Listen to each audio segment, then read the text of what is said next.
siang Mbak Hanum. Oke, sip. Terima kasih ya Mbak sudah mau hadir dan menjadi narasumber pada Research Day hari ini. Terima kasih juga untuk rekan-rekan semua yang sudah hadir meluangkan waktunya juga nih. Pasti penasaran ya dengan apa yang akan didiskusikan oleh Mbak Hanum hari ini.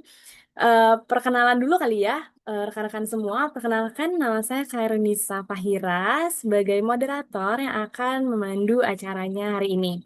Tapi sebetulnya saya ngomongnya akan sedikit aja sih ya. Nanti akan lebih banyak di Mbak Hanum. Jadi silahkan ditunggu sebentar ya.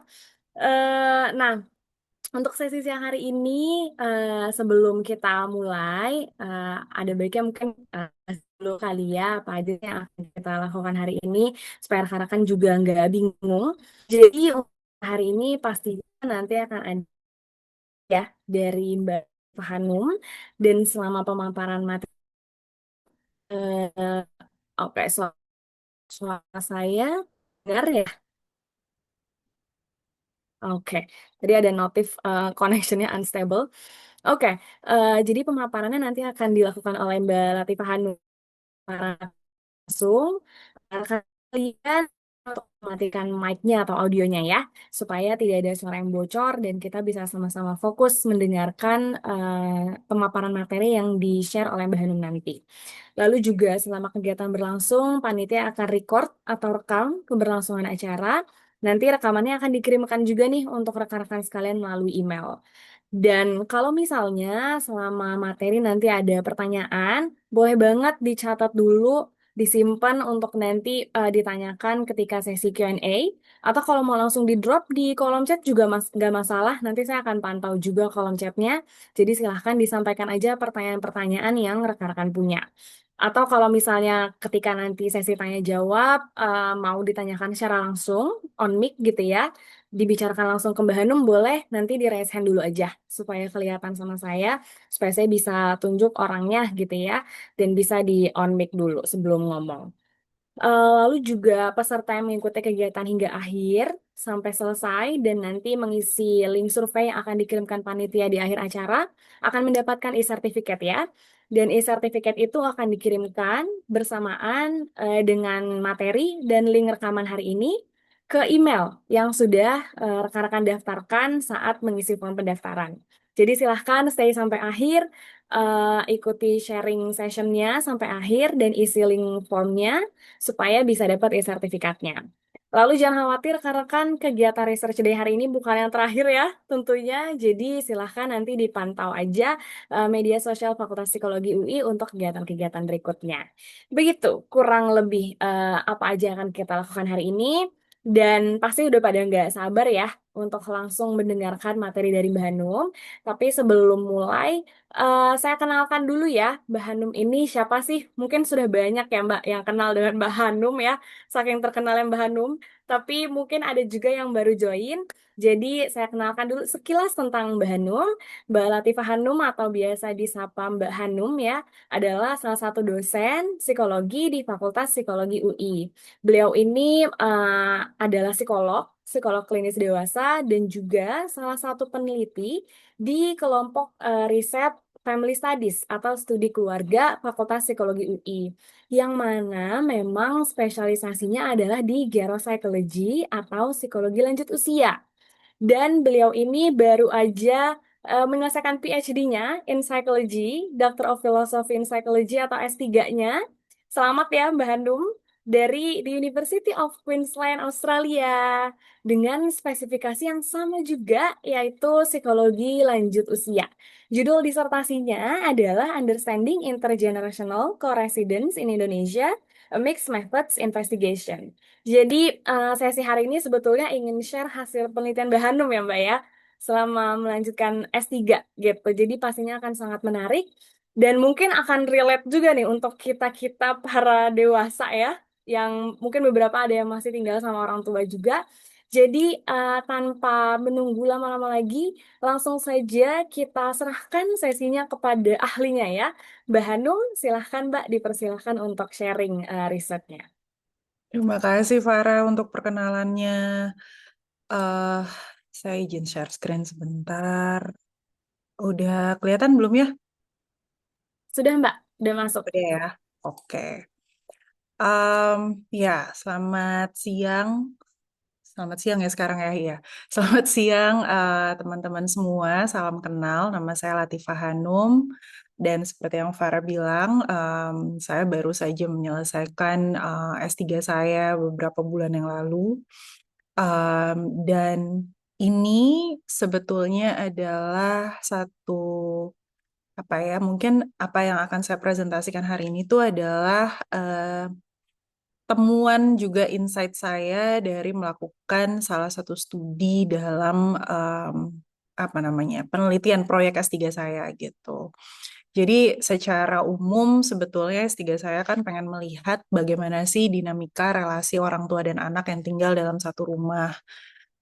Dan ini yang saya akan presentasikan hari ini adalah hasil dari in-depth interview bersama 50 orang, ya total 50 orang partisipan, 20 orang tua dan 30 anak dewasa yang tersebar di berbagai provinsi di Indonesia. Jadi saya berusaha untuk bisa dapat partisipan yang tidak terlokalisasi di Pulau Jawa gitu. Jadi ada beberapa yang dari Pulau Sumatera, ada beberapa yang dari Kalimantan, Bali, dan Sulawesi. Sayangnya saya nggak dapet em, partisipan di Pulau Maluku maupun Papua saat itu. Karena walaupun udah saya sebar ke sana tuh tetap nggak apa ya nggak dapet gitu partisipannya. Saya memilih judul karena ketika saya melakukan studi, saya akan jujur nih sama teman-teman semua. em, Ketika saya melakukan studi ini, saya berangkat dari pikiran tentang relasi orang tua dan anak yang kadang-kadang saya eh, kurang paham kenapa bisa punya konflik yang sangat mendalam gitu antara orang tua dan anak. Karena kebetulan saya berasal dari keluarga yang harmonis-harmonis aja gitu ya. Antar generasi pasti ada konflik yang nggak mungkin akur 100%. Tapi sejauh ini selalu bisa ketemu solusi dan selalu bisa dibicarakan. Sehingga ketika saya berpraktek pun, tadi udah dibilang Farah, saya psikolog klinis dan saya masih berpraktek sampai hari ini. Saya banyak praktek tuh di ranah keluarga, terutama kasus-kasus orang tua dan anak yang sudah dewasa gitu ya. Dan kadang-kadang saya itu bertanya-tanya yang menyebabkan orang tua dan anak bisa yang sangat dalam gitu. Em, karena itu berdampak ketika lansia misalnya butuh perawatan dari anak, karena anak kadang-kadang merasa kok saya harus ngerawat orang tua saya sih gitu. Judul ini antara bakti dan beban. eh Walaupun kata beban konotasinya negatif, tapi saya beranikan diri untuk menggunakan kata ini hari ini eh untuk menunjukkan insight yang saya dapatkan dari em, penelitian yang saya lakukan. Dan bukan berarti kemudian partisipan saya kemudian menganggap merawat orang tua adalah beban ya. Cuma nanti sambil jalan mungkin teman-teman akan memahami apa yang dimaksud dengan bakti dan beban dalam studi ini. Em, saya lanjut sebentar. Nah, ada beberapa kutipan yang saya ambil dari partisipan saya. Ini Ibu Tuti, usia 63 tahun, tinggalnya di Jakarta. Meskipun secara finansial kami sudah cukup, kalau mereka transfer uang, kalau anak-anak transfer uang bulanan untuk bayar tagihan listrik misalnya gitu ya, itu tuh bentuk perhatian. Saya nggak bicara soal jumlah, tapi saya bicara soal perhatian anaknya. Jadi ini partisipan yang beliau tinggal di rumahnya sendiri, punya anak yang sudah dewasa, 3 anak kalau saya tidak salah, semuanya sudah menikah, yang satu tinggal bersama beliau, yang dua beliau bilang eh, anak-anak baik yang tinggal bersama beliau maupun yang tinggal terpisah rumah tuh em, apa ya setiap bulan suka ngirimin uang lah gitu dan ini buat beliau dikatakan bentuk perhatian. Nah, ini mungkin jadi pertanyaan apakah gitu ya apakah ini sudah cukup disebut berbakti? Tadi seperti yang Farah bilang, boleh berinteraksi dengan saya lewat kolom chat dan mudah-mudahan jadi sejak sekolah saya tuh agak gaptek dengan Zoom. Cuma mudah-mudahan hari ini kegaptekan saya tidak terlalu apa namanya ya, tidak terlalu parah sehingga saya tetap bisa berinteraksi dengan baik dengan teman-teman semua. Karena saya pengen banget kita bisa diskusi. Dan saya disclaimer dulu, saya lupa taruh di slide ini bahwa studi-studi yang saya paparkan hari ini sekarang lagi under review di jurnal yang satu di Journal of Cross Cultural Gerontology dan yang satu lagi di Family Process. Jadi kalau hendak mengutip, mungkin bisa email saya, nanti di slide terakhir akan ketemu ada apa namanya ya, ada email saya, jadi nanti kita bisa diskusi lebih lanjut soal hasil penelitian ini. Dan start off, mengutip langsung dari slide yang saya tampilkan, karena yaitu tadi lagi under review, dan saya nggak pengen ada masalah ke depan gitu. Konteksnya, eh, kalau tadi di awal saya bilang tentang pengalaman pribadi saya dan pengalaman saya sebagai psikolog klinis, konteks yang mungkin lebih objektif adalah Badan Pusat Statistik Indonesia tuh di tahun 2024 menunjukkan bahwa 70,18% lansia itu tinggal di rumah tangga multigenerasi dan hampir 80-an persen yang tinggal dalam rumah tangga multigenerasi itu masih berfungsi sebagai kepala keluarga. Nah, kadang-kadang jadinya saya waktu itu berpikir gitu, apa ya yang bikin tinggal bersama? Karena mungkin karena penelitian saya dilakukannya, pengalaman saya didapat dari saya sebagai psikolog klinis. Jadi eh, ya ketemunya kan dengan pasien-pasien atau klien-klien yang memang punya masalah dengan keluarganya gitu ya. Tapi ada pula apa namanya dari pengalaman sehari-hari juga saya ketemu juga ada orang-orang yang konflik terus sama orang tuanya, tapi tinggal bersama gitu. Bahkan saya punya satu klien yang setiap hari bertengkar dan klien saya ini usianya sudah menjelang 50 tahun, karirnya bagus, dan suatu hari saya tanya, kalau dengan kondisi sekarang secara finansial sangat mampu nih untuk pergi dari rumah dan tinggal mandiri gitu. Apa yang membuat keputusan untuk stay di rumah tinggal sama ibu walaupun berantemnya hampir tiap hari? Dan banyak dari mereka yang bicaranya soal rasa berbakti, budaya yang menuntut demikian, bahwa budaya di kita itu masih menuntut anak harus merawat orang tua, dan salah satu caranya adalah dengan tinggal bersama. Sementara kalau kita pakai kembali ke data objektif, Indonesia masuk ke fase penduduk menua sejak 2021. Dan dengan kondisi 1 dari 10 penduduk itu sekarang sudah lansia. Dan apa namanya, kalau kita baca penelitian tentang intergenerational coresidence atau eh, penelitian-penelitian tentang pengaturan tempat tinggal lansia, selalu pakainya perspektifnya lansia. Jarang sekali kita ketemu penelitian-penelitian atau studi yang menggunakan perspektif anak dewasa. Kenapa anak dewasa memutuskan tinggal bersama? Apa yang membuat mereka mau tinggal bersama? Apa sih sebetulnya yang dialami oleh anak dewasa gitu. Nah, semakin saya menyelami hal itu, kemudian saya jadi makin sadar bahwa ternyata ada situasi-situasi yang tidak tercapture dengan baik nih. Padahal kalau kita mau mengevaluasi intergenerational coresidence ini, atau pengaturan tempat tinggal yang bersifat multigenerasi ini, sebaiknya kan kita bisa melihat dari dua perspektif. Apakah betul bahwa anak itu harus melulu merawat orang tua secara langsung atau untuk dia menunjukkan rasa baktinya gitu. Nah, studi ini hadir sebenarnya untuk mengisi kesenjangan tersebut. Hmm, ada 2 studi yang saya kerjakan, satu untuk perspektif lansia dan yang kedua adalah untuk perspektif anak dewasa.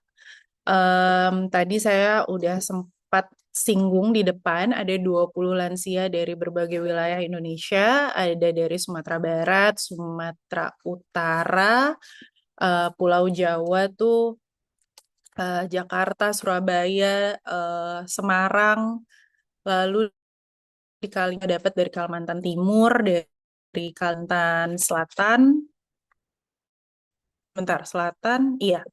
Lalu saya dapat juga dari Sulawesi Tenggara, eh, eh, Sulawesi Selatan dan Sulawesi Utara, juga dari Bali. Ya, anak dewasa juga sama, em, dari berbagai provinsi juga. Apakah saya terbang kalau ada yang mau tahu apakah kemudian ini interview dilakukannya kayak apa gitu? Apakah saya ketemu langsung sama partisipan saya? Ketemu langsung iya, tapi via Zoom. Kebanyakan untuk yang anak dewasa via Zoom. Karena dana penelitian saya tidak secukup itu untuk membiayai saya pergi ke berbagai pulau gitu. Em, untuk lansia, juga mungkin ada yang penasaran, ke lansia pakai Zoom memang bisa. Ada beberapa yang sanggup gitu ya, dan sangat mumpuni, tapi ada juga yang tidak familiar, terutama lansia-lansia yang tinggalnya di luar Pulau Jawa. Sehingga akhirnya saya punya 5 asisten peneliti dari yang menetap orang lokal di provinsi tersebut untuk membantu saya mengambil data dan tentunya 5 orang asisten ini saya training dulu, saya latih dulu, saya buat mereka familiar dulu dengan konteks intergenerational coresidence, dengan pertanyaan-pertanyaan yang saya punya, cara probing. Jadi ada beberapa kali role play waktu itu untuk membuat saya juga yakin mereka juga percaya diri untuk turun ke lapangan. eh di layar mungkin teman-teman ada yang familiar dengan vignette. Vignette itu sebuah ilustrasi ilustrasi ambigu, hipothetical yang saya ciptakan untuk membantu pengambilan data. Kenapa saya melakukan vignette? Ini sebenarnya satu studi sendiri lagi yang juga lagi under review sekarang. Em, Kenapa saya buat vignette? Sebetulnya supaya gini, karena saya belajar dari pengalaman, saya ngerasa kalau misalnya kita bicara soal keluarga, kalau udah nyaman ngobrolnya itu akan kemana-mana. Jadinya saya ada ketakutan mungkin ya, kekhawatiran nanti interview saya tidak berjalan dengan efektif. Nah, supaya efektif, saya jadi mikir apa yang harus saya lakukan. Berarti harus ada panduan baku. Tapi kalau bikin interview guideline yang sangat baku, saya takut nanti malah mereduksi banyak data yang harusnya saya dapat jadi nggak dapat karena terlalu baku nih apa interview guideline saya atau panduan wawancara saya. Akhirnya saya baca lebih banyak literatur dan menemukan vignette ini yang bisa menjadi salah satu metode untuk mengambil data. Nah, vignette ini dibangun dari studi pertama saya, yaitu systematic review tentang kondisi intergenerational coresidence atau pengaturan tempat tinggal lansia dan anak dewasa dari berbagai negara waktu itu. Nah, dari temuan saya di systematic review itu, saya mencoba melihat tema-tema yang muncul, dan tema-tema itulah yang saya hadirkan di dalam vignette. Vignette untuk lansia itu tokohnya namanya Pak Mamat. Pak Mamat ini lansia yang relatif sehat sebetulnya, mampu bermobilisasi sendiri gitu ya, masih bisa bawa mobil, dia juga secara finansial masih oke gitu. Tapi dia tinggal hanya bersama istrinya dan ada seorang pembantu rumah tangga yang usianya 14 tahun tinggal di situ untuk bantu-bantu keseharian gitu. Pak Mamat punya 2 anak, satu laki-laki yang paling tua, tinggalnya di Bogor dan sudah punya kehidupan sendiri. Nah, anak laki-lakinya ini cukup sering lah pulang ke rumahnya Pak Mamat, apalagi kalau Pak Mamat ini perlu ke rumah sakit, nanti anak laki-lakinya mau nganterin, karena kondisinya rumahnya Pak Mamat dengan rumah sakit tuh agak jauh. Sementara Pak Mamat matanya juga udah mulai menurun sehingga dia kurang percaya diri kalau nyetirnya lebih jauh gitu. Nah, Pak Mamat punya juga anak kedua, anak terakhirnya yaitu Bruce. Anak perempuannya ini sudah menikah, tinggalnya di Semarang. Em, apa namanya, ya tinggalnya di Semarang, sudah punya anak, suaminya tinggal di Semarang itu karena mengikuti tugas suami. Jadi suami ini dinasnya di Semarang, mereka tinggal di rumah dinas. Dua-dua anak Pak Mamat ini sebenarnya sudah hidup cukup mandiri, sudah bisa kasih ke orang tua juga gitu ya. Secara finansial oke lah digambarkan di dalam kasus tersebut gitu. Nah, Pak Mamat yang usianya kalau saya tidak salah di vignette itu digambarkan usia beliau sudah 73 tahun. Kalau saya nggak salah ya. Em, Ya sebenarnya karena relatif sehat, beliau masih bisa mandiri, tetapi punya kekhawatiran kalau tiba-tiba ada apa-apa, gimana ya gitu. Karena di rumah cuma ada istrinya yang usianya juga nggak jauh beda. Dan Pak Mamat ini dulu pernah juga waktu masih sehat, masih kuat gitu ya, masih usia produktif, beliau itu mengajak ibunya tinggal di rumah. Jadi ini Pak Mamat dan istrinya itu sempat merawat orang tua mereka di rumah dan dibantu juga sama dua anaknya sebelum mereka menikah gitu. Sementara untuk vignette buat anak dewasa itu tokoh ini dia perempuan menikah yang bekerja freelance, jadi bukan bekerja tiap hari gitu ya. Em, Terus dia punya satu anak dan ya sehari-hari kalau dia tidak ada pekerjaan, tidak ada panggilan, harus bekerja freelance, dia akan merawat anaknya. eh Dia sudah menikah dengan suaminya dan punya anak usia 3 tahun. Kalau Melanie mesti bekerja, suaminya bersedia untuk menggantikan dia merawat anak. Dan sehari-hari juga urusan rumah tangga banyak dibantu oleh suaminya. Jadi apa ya, Melanie ini sebenarnya mendapatkan banyak dukungan lah dari si suami. Cuma dia punya pikiran tentang orang tuanya karena orang tuanya udah mulai sepuh, dianya tinggalnya jauh, dia tinggal di Semarang tadi ya. Jadi ini anggaplah dia adalah anaknya Pak Mamat yang tinggal di Semarang gitu, Melani ini. Dia punya kekhawatiran gimana ya, tapi kalau orang tua diajak ke rumah mereka, ini juga rumah dinas, gimana caranya membawa mereka dan lain sebagainya gitu. Tapi Melani sendiri setiap bulan selalu kirim uang ke orang tuanya, selalu tanya kabar tuh intensif, video call gitu, gitu-gitulah. Dan Melani tuh jadi juga mempertimbangkan tentang apakah saya eh balik ya ke rumah orang tua saya. Jadi suami saya tinggal di Semarang, sayanya balik tinggal ke rumah orang tua di Jakarta. Dua-dua in-depth interview ini direncanakan berjalan sekitar 45 sampai 60 menit. Em, Kadang-kadang kalau sama lansia ada beberapa yang berjalannya sampai 2 jam, tapi itu biasanya karena lansianya juga sambil berefleksi dengan pengalamannya sendiri.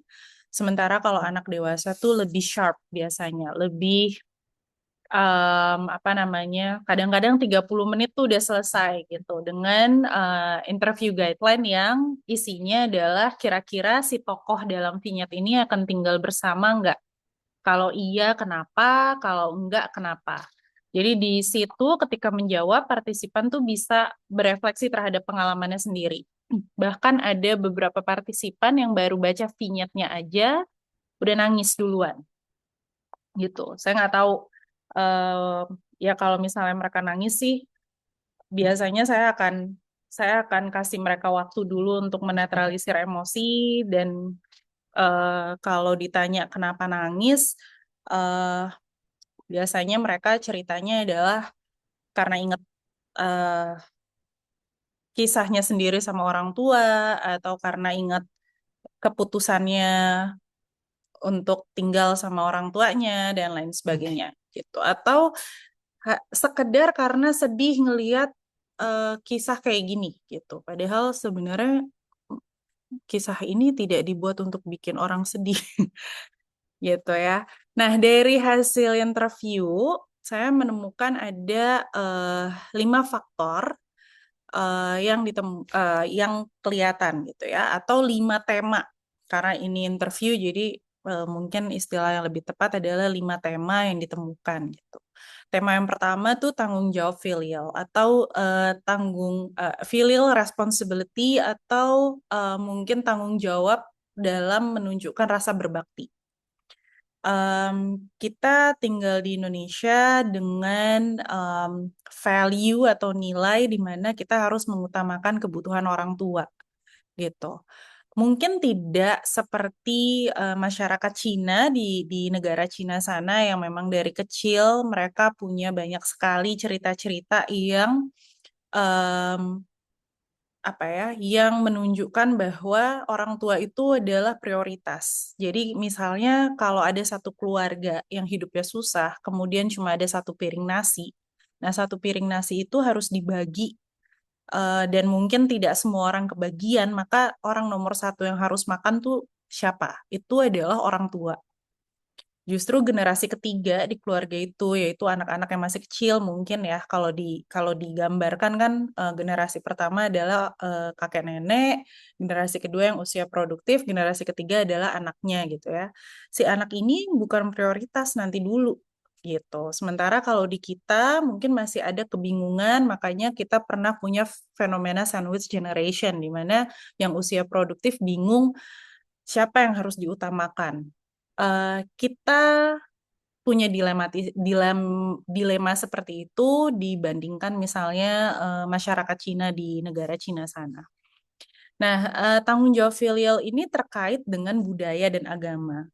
Eh, Partisipan saya mayoritas orang Muslim dengan value bahwa kalau di Muslim tuh anak laki-laki punya tanggung jawab lebih besar merawat orang tua yang kemudian nanti diterjemahkan dengan anak laki-laki bertanggung jawab mengirimkan uang, membiayai kebutuhan orang tuanya. Nanti yang ngurusin day to day-nya adalah anak perempuan, gitu ya. Tema yang kedua, dan ini yang akan jadi fokus saya hari ini adalah kualitas relasi.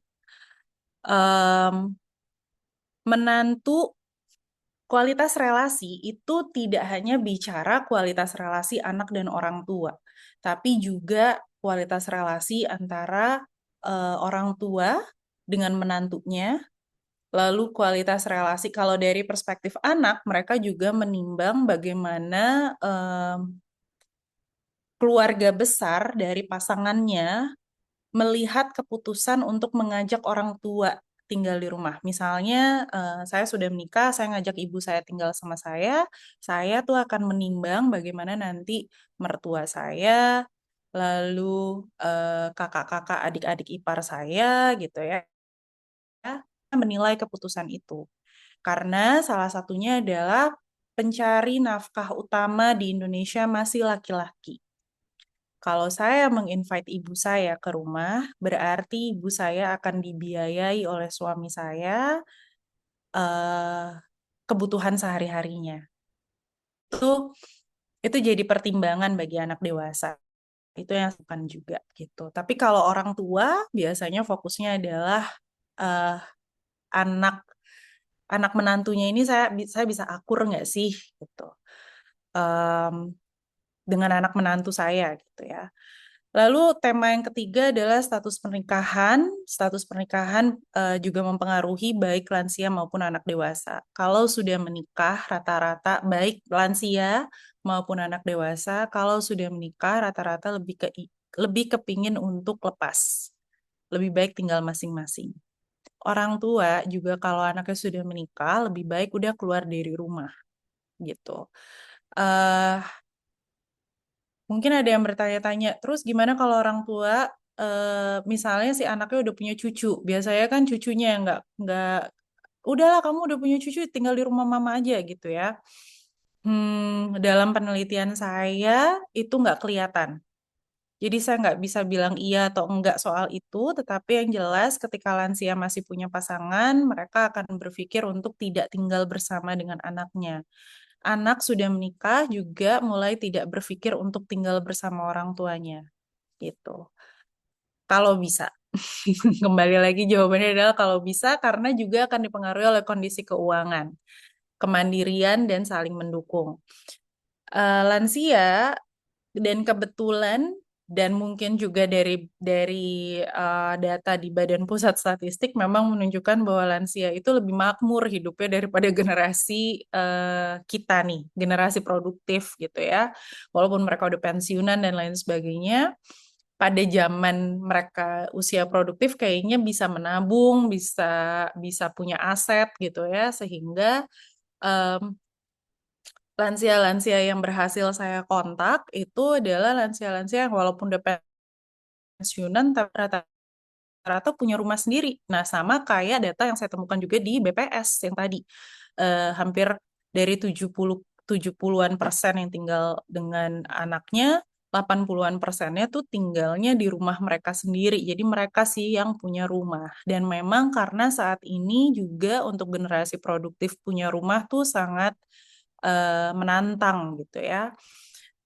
Cuma untuk anak dewasa, justru mereka melihatnya adalah bagaimana saya bisa mensupport diri saya sendiri supaya saya tidak membuat orang tua saya harus mensupport saya. Jadi bagaimana saya punya penghasilan sendiri, saya punya karir pathway yang baik gitu ya. Itu semua juga menjadi pertimbangan anak dewasa terkait kondisi keuangan. Jadi sifatnya saling memberikan dukungan, bukan salah satu bukan yang lebih timpang gitu. Salah satu lebih banyak memberikan dukungan daripada yang lain. Juga ada yang namanya kesehatan dan adaptasi. Kesehatan itu menjadi salah satu faktor atau salah satu tema yang juga muncul.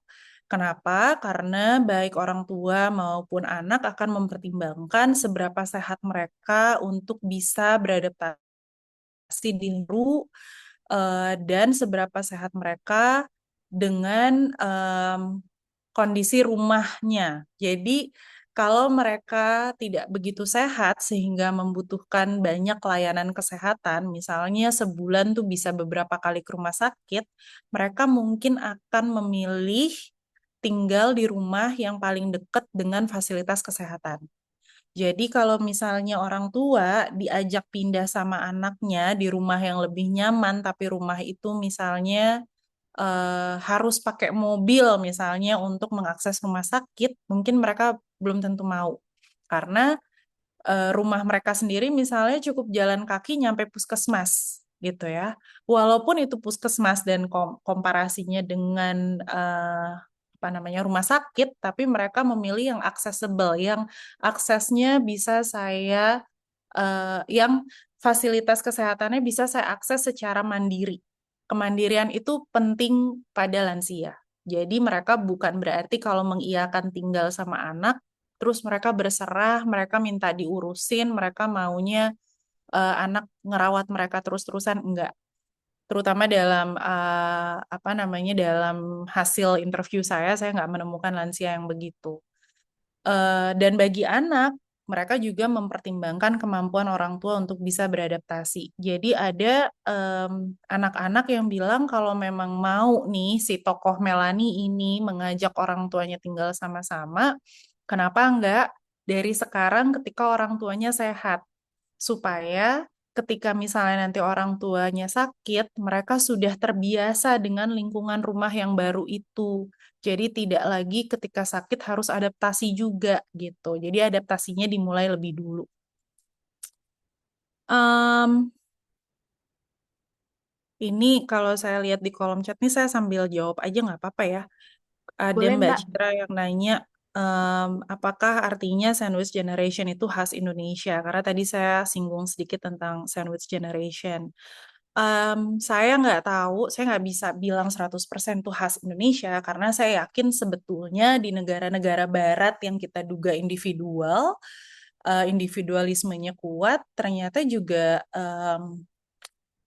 karena kita krisis ekonominya terjadi secara global ya, di mana-mana uang itu memang susah, dan punya rumah itu memang susah.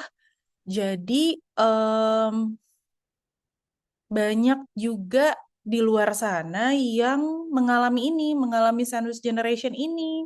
Masyarakat Cina misalnya, sandwich generation itu juga sangat kuat sebetulnya gitu.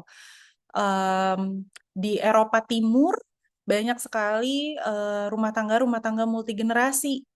gitu. Yang kita pikir orang-orang Eropa individualis, ternyata enggak. Eropa Timur itu eh, banyak sekali sebenarnya rumah tangga multigenerasi seperti di Indonesia. Jadi saya juga nggak bisa bilang misalnya, oh ini tuh khasnya Indonesia. Enggak. Mungkin lebih spesifik kita bisa lihat karakteristik-karakteristik dari keluarga-keluarga multigenerasi yang mirip-mirip nih antara Indonesia dengan negara-negara lain. Penelitian tentang generational coincidence sebagai informasi ya, banyak sekali dilakukan di negara Cina gitu. Mungkin kalau lihat 10-20 tahun terakhir banyak literatur yang mengacunya ke sana, di Indonesia sendiri belum banyak. Jadi waktu saya ngambil data ini agak-agak ya banyak orang yang aneh dengan pengambilan data saya, cuma ya ya udah gitu.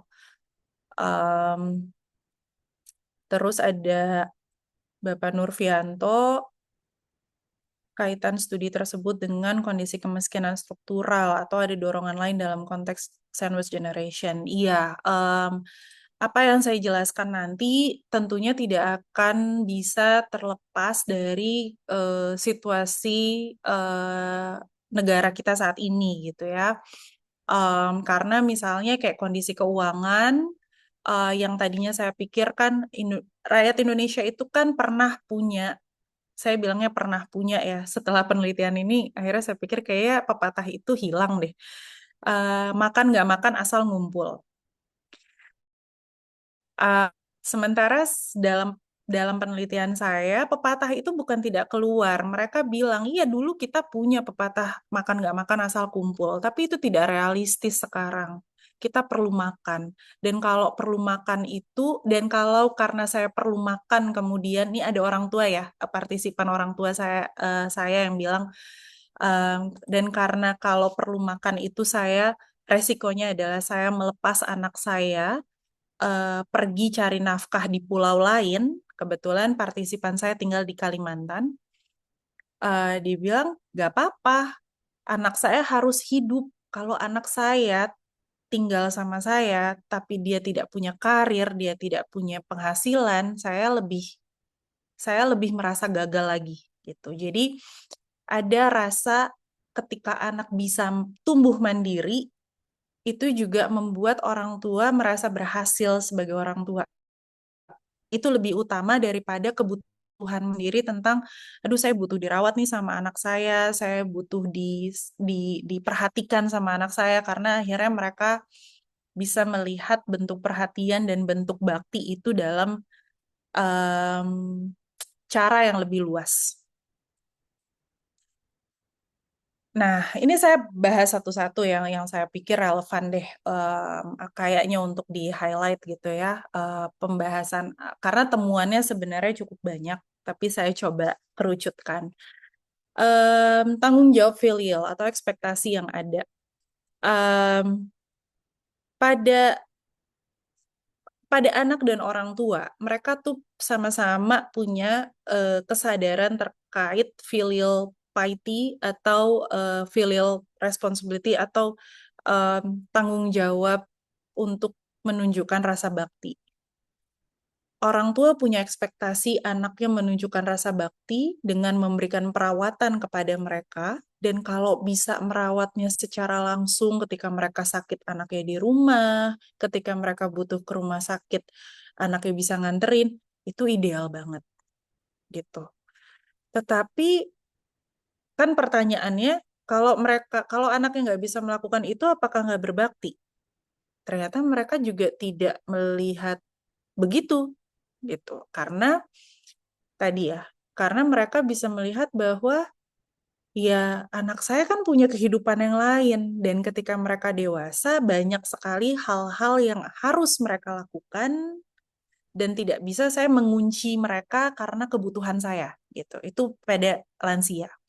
Tanggung jawab itu adalah beban bersama, bukan hanya satu anak. Jadi kalau orang tuanya punya anak lebih dari satu, maka si orang tua nih bisa rely on beberapa anak. Walaupun misalnya yang tinggal sama mereka cuma satu ya, satu anak. Tapi misalnya mereka lihat Ya udah kalau anak saya yang satu nggak bisa, berarti minta tolong anak yang lain. Kalaupun misalnya nggak bisa, ya kita punya extended family, keluarga besar, siapa yang bisa bantu.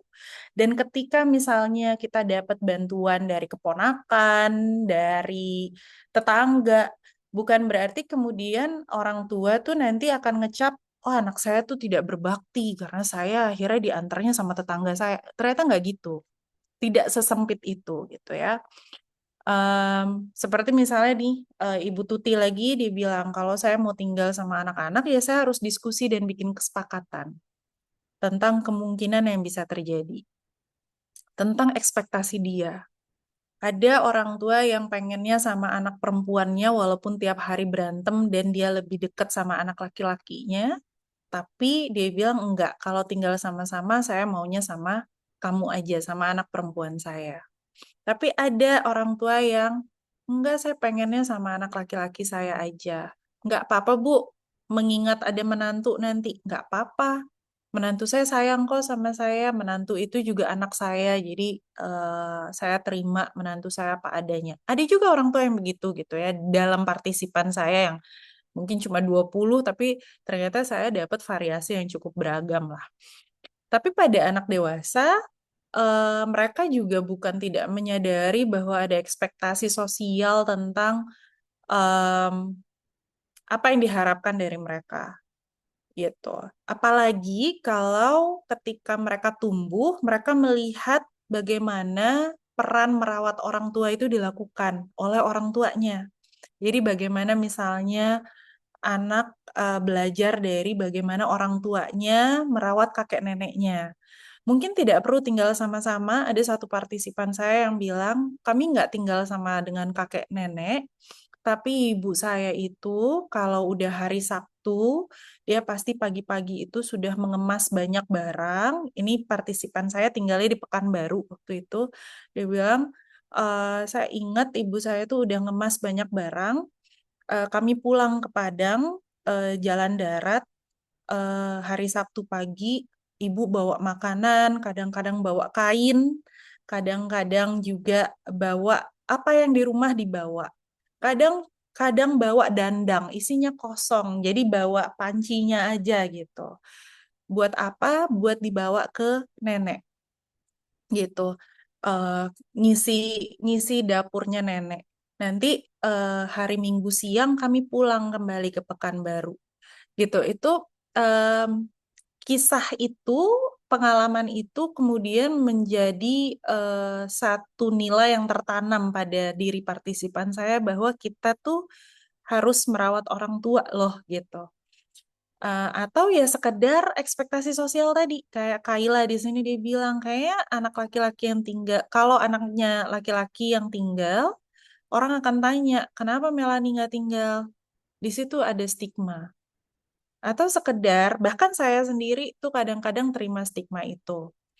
Ketika almarhum ayah saya sakit misalnya dan saya nggak ada di rumah sakit tuh akan dipertanyakan kemana sih Hanum nih, kok dia nggak ada gitu.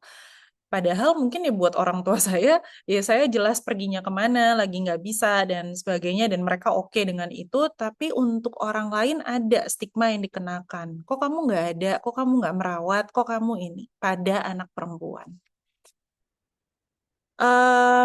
Lalu ada perspektif lansia kait dinamika dengan menantu yang tadi sudah sempat saya singgung juga, kompatibilitas atau kecocokan dengan menantu itu jadi faktor kunci dan seringkali ini menentukan keinginan untuk tinggal bersama. Konflik ibu mertua dan menantu perempuan ini tema yang cukup sering muncul baik pada partisipan anak maupun partisipan lansia, baik yang laki-laki maupun yang perempuan. Jadi sudah rahasia umum bahwa mertua perempuan dengan menantu perempuan itu jarang yang akur gitu. Nah, sehingga ada juga partisipan-partisipan saya yang laki-laki itu mempertimbangkan daripada tinggal sama-sama jadi konflik, mungkin lebih baik nggak usah tinggal sama-sama gitu menurut mereka. eh Apa namanya? Dan mungkin kalau dan ini juga dari studi ya sebetulnya kalau menantu laki-laki yang tinggal sama mertua laki-laki itu justru lebih nggak ribut karena masing-masing kayaknya punya kerjaannya masing-masing. Apalagi ya tadi ya, kita masih dalam struktur budaya laki-laki adalah pencari nafkah utama, sehingga biasanya laki-laki akan sibuk di luar rumah, sementara yang perempuan di dalam rumah. Bahkan ada satu partisipan saya, sudah lansia, usia 70-an tahun, itu beliau bilang, kalau saya harus tinggal sama menantu saya itu baik sekali, Mbak. Cuma ada kebiasaan-kebiasaan kecil yang mungkin toleransi saya akan terbatas kalau tinggal sama-sama. Terus saya tanya, apa tuh contohnya, Bu? Dia bilang, Mbak tahu kan ada orang-orang yang ngaduk gelas teh gitu, nggak senang ada bunyinya, nah itu saya. Menantu saya ada bunyinya.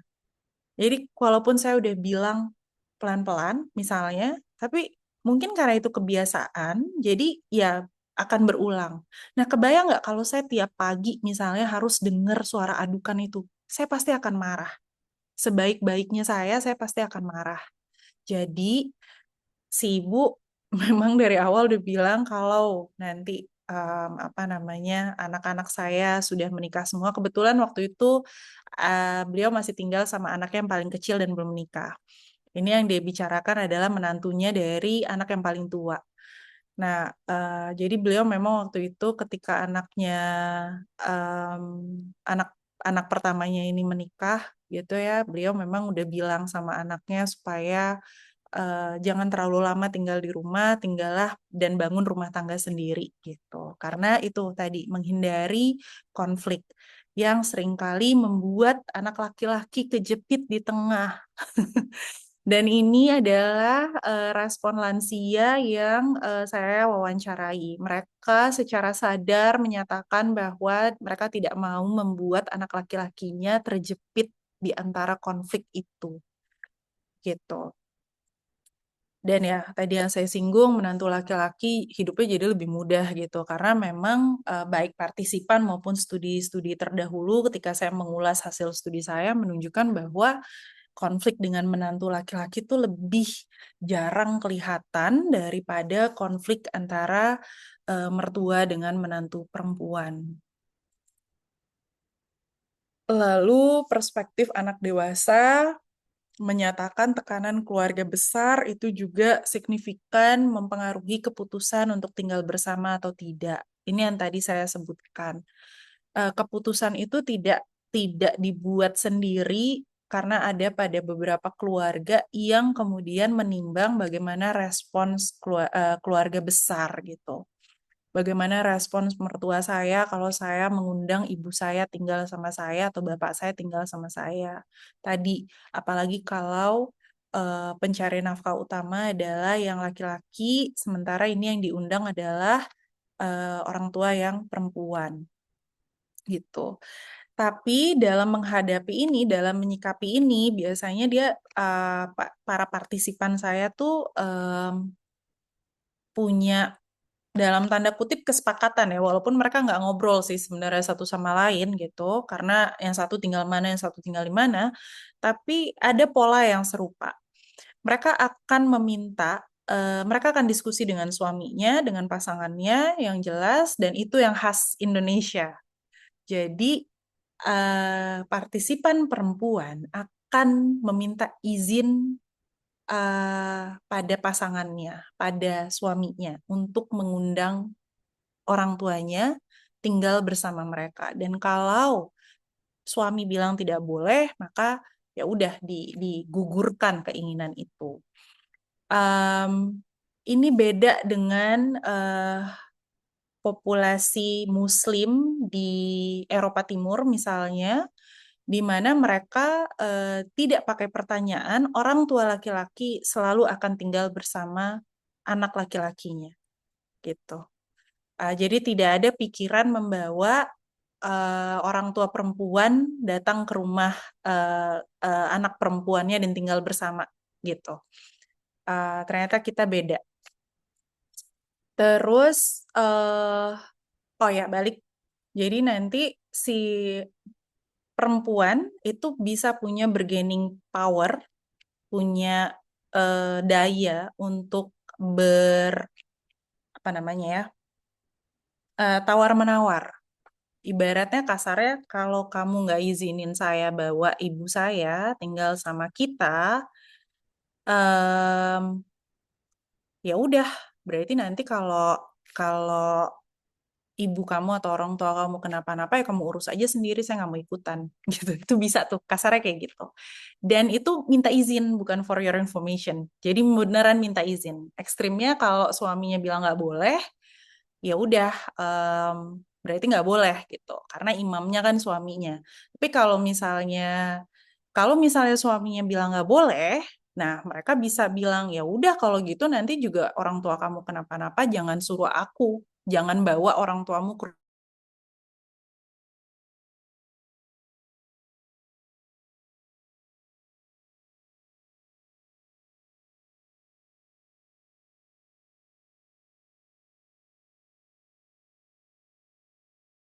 faktor yang lebih besar.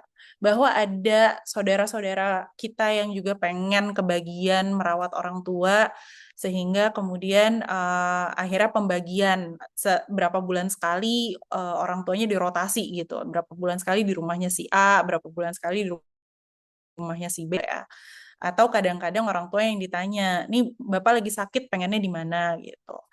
Kayak partisipan saya nih, nama samarannya Erlan, 34 tahun. Dari tadi kalau ada namanya itu nama samaran, bukan nama asli. Yang menyatakan kakekku dulu ada 8 anaknya secara bergantian. Dia tidak tinggal di rumahnya sendiri, tapi tinggal di rumah anaknya selama 2 minggu hingga sebulan. Lalu ada nggak keluarga Indonesia yang di rumahnya ada orang tua ke mertua sekaligus? Ada. Ada satu partisipan saya yang tinggal di Kalimantan. Dia tinggal ada mertuannya dari yang laki dan eh, orang tua dia yang ibunya juga tinggal di sama dia gitu. Dan sudah sepuh-sepuh semua usianya udah 80-an tahun. Yang satu sudah sakit-sakitan, yang satu masih lebih aktif, tapi yang lebih aktif ini justru menjadi support system untuk merawat anak dia yang masih kecil-kecil. Jadi dia punya neni, dia punya mbak ya yang untuk membantu dia merawat anaknya. Jadi si ibu yang 80 tahun dan masih sehat ini, relatif sehat ini membantulah mengawasi si neni bekerja, sementara dia jadinya lebih fokus merawat ibu mertuanya. Gitu. Ada. Dan saya sempat tanya itu gimana caranya gitu. Tapi dia bilang ya Mbak, surga kami kan tinggal satu-satu ya. Jadi ya udah sekarang saya sama suami sepakat aja kita lakukan apa yang bisa kita lakukan merawat dua-duanya gitu. Tapi memang pada akhirnya saya melihat ada kesepakatan antara suami dan istri untuk memberikan perawatan. Kalau tidak terjadi kesepakatan itu, maka perawatannya juga nggak akan maksimal biasanya. Lalu ini juga perspektif anak dewasa, mandiri bukan membebani.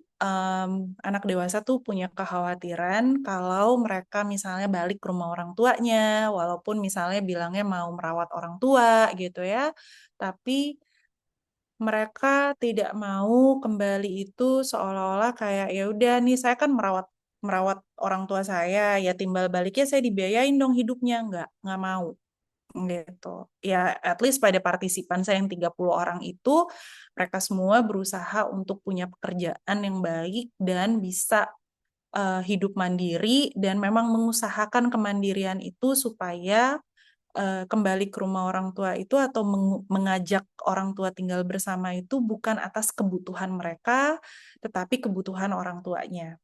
Kebutuhan mereka mungkin iya butuh untuk memberikan atau menunjukkan rasa bakti mereka gitu, tapi bukan kebutuhan finansial yang harus diisi oleh orang tua.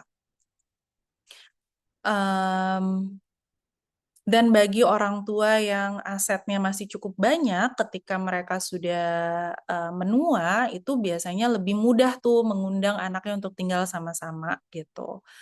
Em, Pun misalnya salah satu yang menentukan sebetulnya adalah ukuran rumah. Kalau rumahnya orang tua lebih legowo tuh, lebih yang ya udah apa-apa anak saya balik aja ke rumah saya gitu. Kayak kembali ke kisah Vinyet tadi, salah satu yang jadi pertimbangan orang tua adalah ini Pak Mamat nih kayaknya cukup secara finansial cukup baik. Jadi mereka punya asumsi rumahnya Pak Mamat cukup gede. Kalau cukup besar, berarti bisa dong mengundang anaknya kembali dan tetap memberikan anak privacy. Jadi misalnya kalau rumahnya bertingkat, lantai atasnya buat si anak, lantai bawahnya buat si orang tua. Bahkan ada partisipan saya di Bali, bapak-bapak usia tahun 65, 68 gitu ya. Beliau memang sengaja membangun rumah 2 lantai. Beliau di rumah bawah, anaknya di lantai atas, dan masing-masing lantai punya dapurnya sendiri. Kenapa? Karena beliau bilang, kalau satu dapur, nanti istri saya sama menantu saya akan berantem. Jadi dapurnya harus dipisahin. Gitu. Jadi, em, apa namanya ya mereka sangat memikirkan bagaimana caranya supaya bisa hidup bersama dengan baik. Kalau kita tinggal bersama dan kita tidak punya apa-apa, apa yang bisa dimakan di rumah gitu kan? Ini Ibu Ani usia 69 tahun tinggal di Denpasar. Jadi sekarang mereka sedang mencari Bu kalau suatu hari pulang saya kalau enggak saya juga nggak keberatan. Sebenarnya ada lanjutan ya, saya nggak keberatan untuk pindah ke rumah anak saya. Kan saya yang butuh. Jadi ketika misalnya mereka sakit dan butuh perawatan intensif, kebanyakan partisipan saya sepakat untuk ya udah saya yang butuh, saya yang pindah. Saya juga tidak boleh keras hati meminta anak saya yang meninggalkan kehidupannya di kota lain untuk ngerawat saya balik ke tempat saya di sini. Itu ada yang kayak gitu. Temuan yang mengejutkan adalah, dan ini berulang kali diucapkan oleh partisipan-partisipan saya nggak mau jadi beban anak saya. Em, Mungkin apa ya, beban dalam arti apapun, beban finansial, beban membuat anak saya harus berhenti pekerjaannya, atau membuat anak saya harus 2 minggu sekali kembali ke rumah, jadi akhirnya mengganggu kehidupan dia gitu. Intinya, orang tua sangat mengusahakan supaya mereka bisa sehat, mereka bisa hidup mandiri, supaya nggak jadi beban anak, justru mereka bisa kasih support terus ke anaknya. Eh, ada pergeseran di Indonesia yang saya temukan juga, ini insight saya, asumsi berbakti itu tinggal bersama gitu ya. Um, dan beberapa keluarga masih punya pikiran ini, terutama um, tadi saya mau bilang pada suku tertentu, tapi saya lagi mikir kayaknya nggak etis kalau saya bilang gitu. Ya, tapi ada anggapan bahwa berbakti itu sama dengan tinggal bersama. Dan anak itu harus selalu ada secara fisik, orang tua inginnya dirawat dan diperhatikan oleh anak, dan peran gender itu menentukan siapa yang bertanggung jawab. Dulu ada pikiran bahwa anak perempuan itu punya tanggung jawab day to day untuk merawat orang tua, sementara anak laki-laki tadi mensupport secara finansial. Nah, temuan saya dalam studi itu melihat bahwa berbakti itu tidak selalu harus bentuknya tinggal bersama. Bisa saja tinggal terpisah dan tetap menunjukkan rasa bakti dan perhatian justru membuat kualitas relasi antar generasinya lebih baik daripada ketika tinggal sama-sama. Karena ada kualitas relasi yang lebih penting daripada kedekatan fisik tadi. Jadinya saya punya kesimpulan jangan-jangan nggak perlu nih lansia selalu tinggal bersama dengan anaknya. Tinggal terpisah dan mengunjungi secara reguler itu mungkin lebih baik daripada tinggal bersama tiap hari, tapi terus nggak ada obrolan, semuanya sibuk sendiri gitu. Karena ada beberapa juga klien saya yang kayak gitu, tinggalnya sama-sama. Tapi orang tuanya nggak diajak ngobrol karena anak-anaknya sibuk semua gitu ya. Terus orang tua berusaha untuk tetap aktif. Sekarang ada sekolah lansia dan beberapa partisipan saya tuh sangat memanfaatkan networking atau jejaring yang mereka punya di sekolah lansia itu untuk mengisi aktivitas. Ada juga orang tua-orang tua yang tetap aktif dalam kegiatan sosialnya, reuni, aktif di grup, aktif di kegiatan sosial lainnya gitu ya, untuk menjaga kemandirian mereka dan keberdayaannya sehingga tidak tergantung pada orang lain. Dan peran perawatan semakin fleksibel dan bisa dinegosiasikan.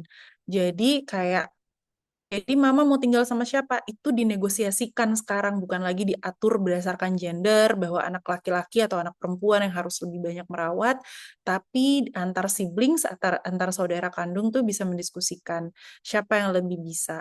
Ada partisipan saya yang orang tuanya tinggal sama beliau gitu ya, karena partisipan saya sudah hidupnya sendiri, suaminya mendunia, jadi seminggu setelah mereka menikah suaminya meninggal gitu ya. Terus sejak saat itu dia bilang ya udah saya mau merawat orang tua aja deh gitu.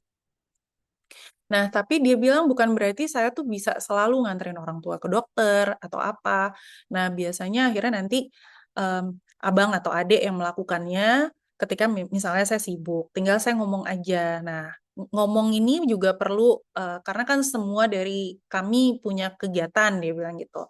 Jadi saya harus ngomong misalnya kalau saya udah tahu saya nggak bisa, saya harus ngomong beberapa hari sebelum supaya nanti saudara saya, kakak atau adik saya ini bisa bantu gitu. Jadi ada negosiasi-negosiasi yang dilakukan antar saudara kandung, juga ada negosiasi yang dilakukan antar orang tua dan anak gitu.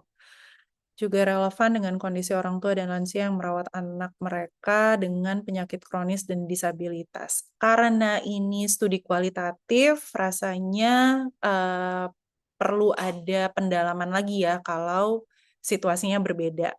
Takutnya dengan karakteristik yang berbeda, dinamikanya akan berbeda juga. Nah, kebetulan dalam penelitian ini, karena saya masih melakukan eksplorasi waktu itu, saya memang mencari keluarga-keluarga, orang tua dan anak yang kehidupannya relatif tidak terganggu dengan isu kesehatan gitu karena ada untuk jadi partisipan dalam penelitian saya mengukur tingkat kesehatan mereka dan saya cari yang relatif sehat. Kenapa? Karena kalau dia punya penyakit tertentu yang kronis dan mengganggu fungsi keseharian, saya takutnya itu akan menjadi faktor utama untuk tinggal bersama, sehingga eksplorasi yang saya melakukan terkait faktor-faktor yang membuat orang tua dan anak tinggal bersama tuh jadinya fokusnya hanya pada satu aspek yaitu kesehatan gitu. Jadi kayaknya untuk pertanyaan yang barusan perlu ada studi yang lain. Nah, penutup co-residence bukan sekedar soal kebutuhan, melainkan juga keputusan aktif yang dinegosiasikan oleh dua generasi. Butuh boleh, tapi ketika situasinya tidak memungkinkan, kebanyakan orang kemudian berusaha menegosiasikan apa yang terjadi. Dan bukan berarti ketika kita tidak tinggal bersama, maka kita tidak menunjukkan rasa bakti terhadap orang tua kita.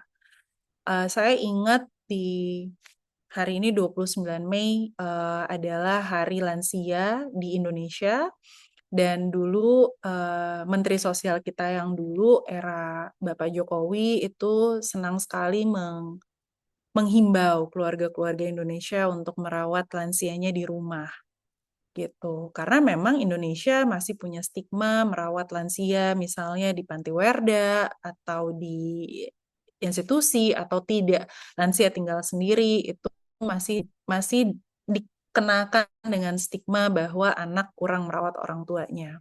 Tapi dari studi ini saya punya insight bahwa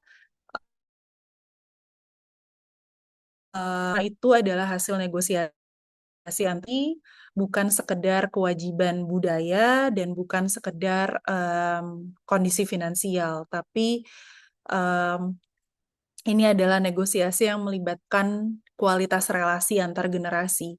Ketika kualitasnya baik, tinggal bersama mungkin menjadi opsi yang baik, tapi ketika kualitas hubungan antar generasi tidak baik, tinggal bersama bisa jadi bencana gitu. Jadi Mungkin kita bisa kembali ke pertanyaan awal, apakah tinggal bersama orang tua itu satu-satunya bukti bakti seorang anak kepada orang tuanya?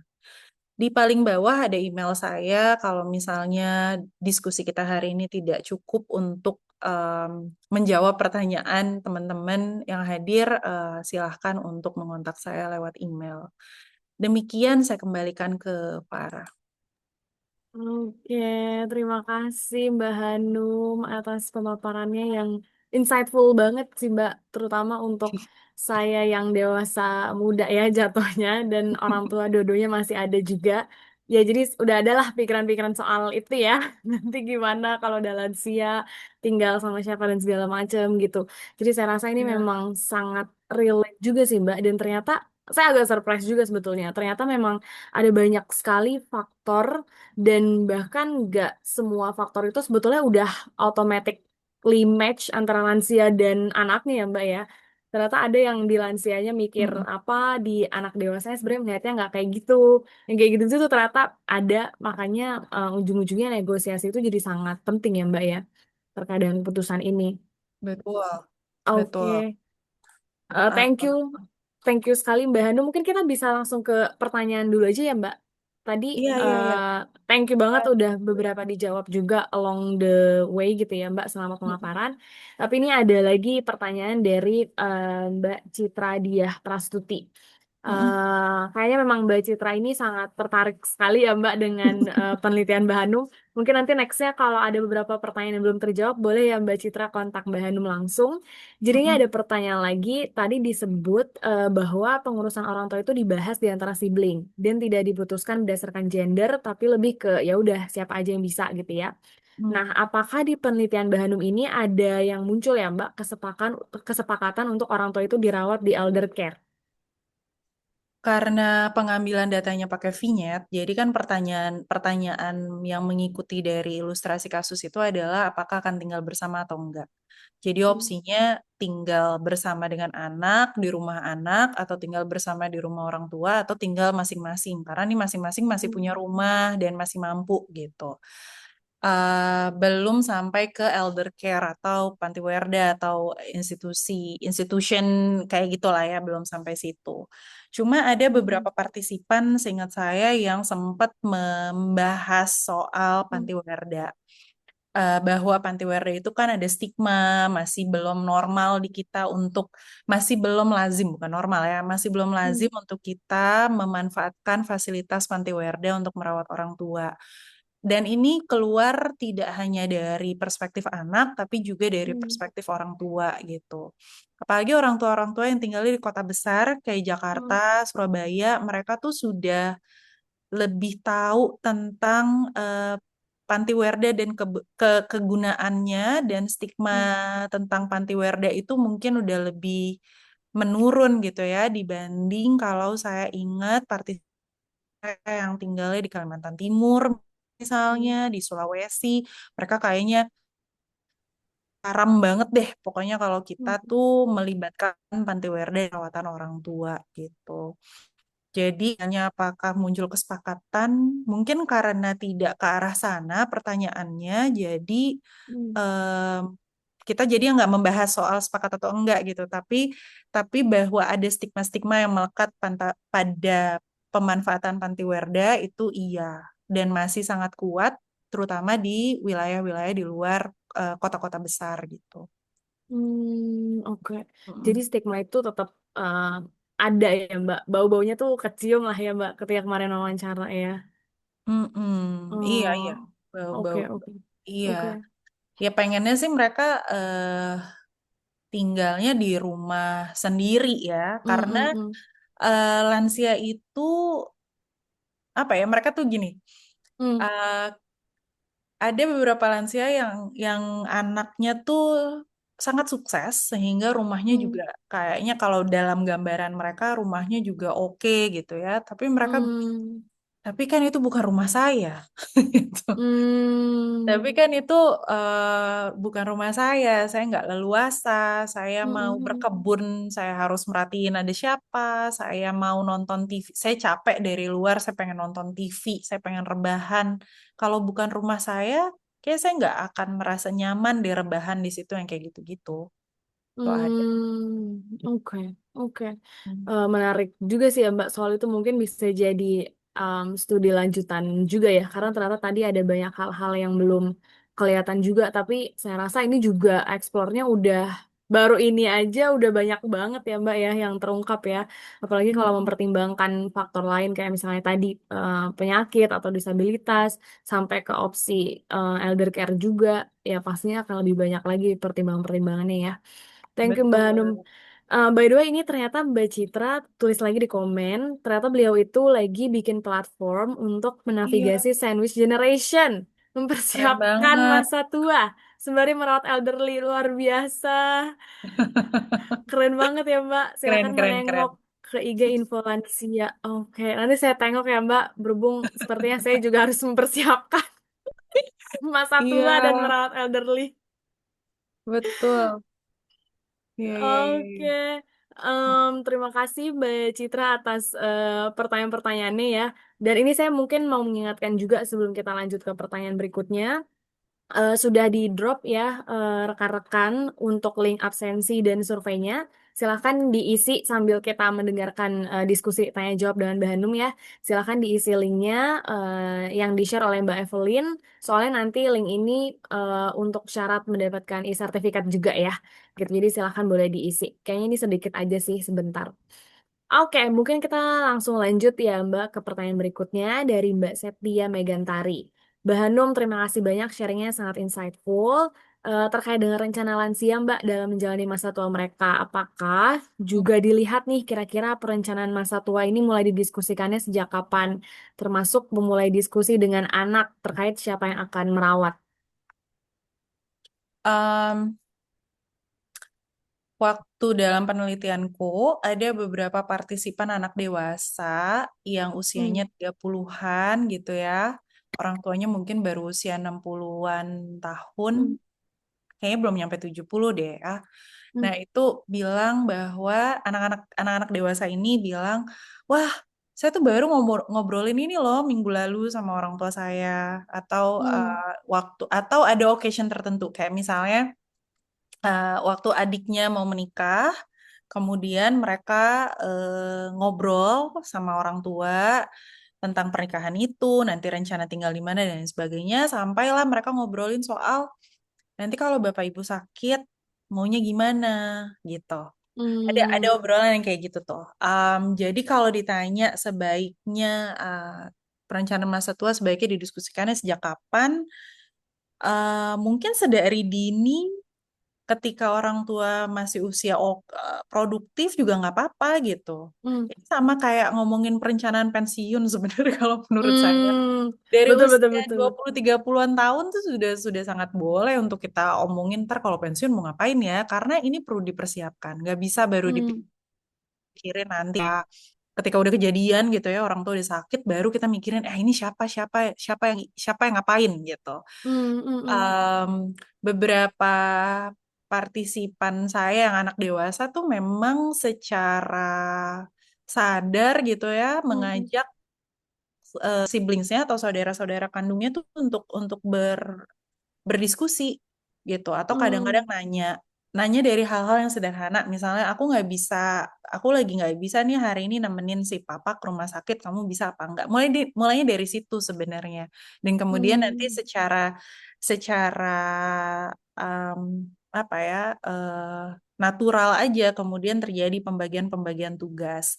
Nah, mm, mungkin salah satu insight yang saya peroleh tidak hanya sebagai peneliti ya, tapi juga sebagai psikolog adalah kadang-kadang ketika kita membagi tugas, jadi seolah-olah ya udah tugas itu kan selalu dia yang ngerjain. Misalnya yang nganterin orang tua ke rumah sakit selalu si A gitu. Sehingga kalau orang tua misalnya mau ke rumah sakit, selalu asosiasinya ya udah si A pasti akan nganterin. Tanpa kita ngecek misalnya saudara kita si A ini emang bisa nganterin atau enggak, emang lagi oke enggak schedule-nya dan lain sebagainya. Nah, ini yang kadang-kadang juga jadi sumber konflik antar saudara gitu. Kayak mm, ya bukan berarti kasarnya ya bukan berarti kemarin gue iyain hari ini gue juga iya gitu karena Nah, ya tadi semua nih yang generasi muda, anak dewasa ini rata-rata ada dalam usia produktif, Hmm. usia bekerja, usia menikah, usia punya anak, dan harus Hmm. ngurus anaknya. Hmm. Jadi itu juga semua jadi pertimbangan ketika kita harus merawat orang tua gitu. Oke. Mbak, ini saya lagi berusaha membayangkan ya. Berarti itu comes natural aja kayak kita awal-awal ngomongin pembagian kerja dalam rumah tangga gitu kali ya, antar sibling gitu maksudnya. Mm-mm, Kayak kamu cuci ini, mm-mm, aku mm-mm. yang jemur misalnya gitu. Iya, Lama-lama tapi itu, kan bukan berarti tiap hari begitu kan? betul, betul, betul. Lama-lama kayak seiring usia akan sampai juga ya Mbak ya, pada urusan merawat orang tua ini ya. Iya betul. Betul, dan kadang-kadang orang tua tidak eksplisit loh menyampaikan itu. Mm-mm. Tidak eksplisit bilang, aku pengen diantar sama kamu dong gitu. Karena Hmm. eh, orang tua itu tadi ya, ada beberapa partisipan saya yang sampai bilang gini, Hmm. partisipan saya yang ngomong well educated, dia S3, satu-satunya partisipan saya yang udah S3 nih, menyatakan, "Em, saya harus kuat. Jadi walaupun saya hari itu nggak Hmm. baik-baik saja, kalau anak saya tanya, Mama gimana hari ini? Baik, Hmm. gitu. Biar anak saya nggak memikirkan saya dan tidak berpikir bahwa saya tuh kenapa-napa atau saya, pokoknya intinya jangan sampai dia jadi terbebani karena saya, gitu. Hmm. Kalau orang tua udah nggak bisa kasih support apapun, support yang mereka bisa kasih terakhir Mm-mm. adalah menunjukkan bahwa mereka mandiri. Hmm. Oke, Gitu. oke. Itu sejujurnya saya sebagai anak agak mixed feeling juga sih ya Mbak mendengarnya. Iya, iya, iya. Saya peneliti waktu saya ngerjain penelitian ini ya, kalau saya boleh Hmm. curhat dikit. Waktu saya Hmm. ngerjain penelitian ini, ngebacain verbatim, ini kan kualitatif Hmm. ya. Jadi bacain Hmm. verbatim, dan kalau teman-teman paham langkah-langkah mengerjakan analisis kualitatif itu kan langkah pertama harus familiar sama datanya. Jadi saya baca ini Hmm. berkali-kali. Em, Waktu baca ketiga kali gitu, saya banyak nangisnya tuh. Dan saya Hmm. banyak, pokoknya ada satu hari saya datang ke supervisor saya, waktu itu bimbingan rutin memang, terus saya bilang, Hmm. ngapain sih saya sibuk ngurusin lansia ini gitu. Ibu saya Hmm. sendiri belum tentu keurusan nih gara-gara saya ngerjain ginian gitu. Saya bilang, Ah. kalau sekarang sih bisa ketawa ya. Waktu itu tuh saya nangis. Saya bilang saya Hmm. ngerasa gagal aja jadi anak gitu. Saya Hmm. sibuk ngurusin orang tua orang lain gitu ya. Hmm. Orang tua saya sendiri tuh belum tentu urusan dengan baik sama saya gitu. Dan Hmm. sampai kayaknya sampai hari ini saya tuh nggak belum bisa tahan nontonin film-film yang sifatnya drama keluarga. Hmm. Mana lagi banyak lagi di 21 Iya, sekarang gitu ya, tapi lagi saya hype-nya Mbak. tidak mau, saya tidak sanggup. Wah, luar biasa. Oke. Gitu. Jadi memang perjuangan secara emosional juga ya Mbak ya, membacakan kisah-kisah Betul. mereka ya. Oke, baiklah. Daripada kita terlarut pada kesedihan ini ya Mbak, saya jadi mixed feeling juga soalnya. Ayo kita lanjut. Baik, kita bisa lanjut ya ke Mbak Citra lagi nih Mbak. Dari Oh, penelitian ini, apakah ada keluarga responden yang semuanya tinggal di kontrakan, baik ortu maupun anak mm-mm, dewasa? Karena artinya di sini nggak ada yang namanya, nggak ada yang namanya tanda kutip rumah saya, karena rumahnya sewa tadi gitu kan kontrakan. mm-mm. Saya nanya sih, yang punya rumah Hmm. siapa? Kayaknya cuma ada satu partisipan Hmm. saya, anak dewasa, yang menyatakan bahwa dia bukan tinggal di rumahnya sendiri gitu. Hmm. Hmm. Ketika saya tanya, dia bilang itu rumah kontrakan. Jadi mereka berdua yang kontrak duluan, kemudian ibu mertuanya, yaitu ibu mertuanya mulai sering butuh asistensi lah gitu. Tapi sebenarnya masih relatif sehat, cuma apa namanya mereka berdua merasa si ibu mertua kondisinya lebih sepuh daripada ibunya partisipan saya. Partisipan saya ini Hmm. perempuan. Sehingga akhirnya diajak tinggal di rumah kontrakan itu gitu. Em, Cuma ya kayaknya karena yang nyewa adalah anaknya, jadi si ibu Hmm. tuh tetap tetap ya ini rumah anak saya gitu. Hmm. Jadi terlepas dari itu rumah kontrakan ya, yang kontrak kan anak Hmm. saya, jadi ini rumah anak saya gitu. Karena Hmm. yang punya uang berarti kan anaknya. Hmm. Tetap ada sense of kepemilikan di situ berarti ya Mbak ya. Mm-mm, mm-mm. Oke, oke Mbak. Nah mungkin ini berikutnya agak praktikal ya Mbak ya. Iya, iya, iya, iya. Dari Kayla Amira. Jadi Kayla ini adalah mahasiswi psikologi semester 6. Lagi meneliti hubungan antara kecerdasan emosi dan komunikasi interpersonal pada dewasa awal yang tinggal dengan orang tua. Jadi dia ngerasa butuh lah ya insight baru untuk penelitian dia ini. Nah, Uh-uh. aku mau tanya, gimana ya caranya anak menyampaikan luka atau ketidaknyamanannya kepada orang tua tanpa dianggap durhaka? Karena seringkali nih ya Mbak, saat anak mau coba jujur, ya adalah sikap-sikap orang tua yang menyakitkan gitu ya, dan invalidating mungkin simpelnya. Lama-kelamaan ya udah anaknya jadi terbiasa mendem dan merasa lebih tenang ketika dia jauh atau jaga jarak dari orang tuanya. Nah, menurut Mbak Hanum, boundary seperti apa sih yang sehat dalam hubungan orang tua dan anak untuk situasi kayak gini? Dan apa nih yang bisa dilakukan kalau misalnya orang tua ngerasa dirinya selalu benar gitu? Aku jawab berdasarkan penelitian ini ya. Hmm. Karena kalau ditanya boundaries yang sehat, para partisipanku yang 20 orang lansia itu Hmm. rasanya semua menjawab bahwa anak itu makin dewasa harusnya punya kebebasan mereka sendiri. Hmm. Jadi para orang tua ini nggak mau mengungkung anaknya, nggak mau memaksa anaknya juga. Jadi mereka berperan sebagai teman diskusi aja. Kalau anak yang ngajakin diskusi, Hmm. hayo. Kalau enggak ya udah gitu. Dan itu mungkin keleluasaan yang mereka berikan itu juga adalah upaya untuk punya boundaries. Kan nggak semua, misalnya apalagi kalau anaknya sudah menikah, nggak semua urusan rumah tangga anak perlu diceritakan kepada orang tua. Dan Hmm. orang tua juga nggak semua urusan rumah tangga anak yang kelihatan di depan mukanya gitu ya, mesti Hmm. dikomentarin. Hmm. Walaupun aku melihat ada upaya yang sangat nyata untuk mereka menahan komentar mereka sendiri. Oke. Nggak boleh komentar itu itu nanti saya bikin anak saya jadi kejepit antara saya dan menantu saya Hmm. gitu. Nggak boleh komentar itu bukan urusan saya. Makanya kebanyakan orang tua bilang kalau bisa punya dapur berbeda, kalau dapurnya sama Hmm. Hmm. rendantemnya tinggi gitu. Itu dia Hmm. boundariesnya ya. Hmm. Nah, Hmm. kalau pada anak dewasa mereka nggak ngurusin dapur gitu, tapi mereka memang lebih pro ibunya yang tinggal sama mereka daripada mertua perempuan yang tinggal sama mereka. Ini terutama pada partisipan perempuan. Hmm. Hmm. Hmm. Tapi partisipan saya yang laki-laki juga berpikir hal yang sama. Oke. Ada Saya cuma sedikit sih dapat partisipan laki-laki itu cuma 4 atau 5 orang gitu ya, tapi dua diantaranya, satu masih usia 34 tahun, satu sudah 56 tahun, Hmm. itu dua-duanya berpikir kalau bisa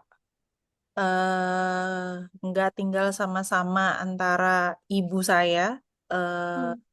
ini kan partisipan laki-laki ya, ibu saya ketemu sama istri saya, mungkin lebih baik kayak gitu. Ketemunya Hmm. sekali aja. Gitu dan nggak perlu semua hal kalau apalagi sudah menikah itu diceritakan kepada keluarga besar gitu. Hmm. Keluarga besar tuh maksudnya walaupun tinggal sama-sama misalnya urusan suami istri ini diketahui oleh orang tua yang tinggal sama mereka.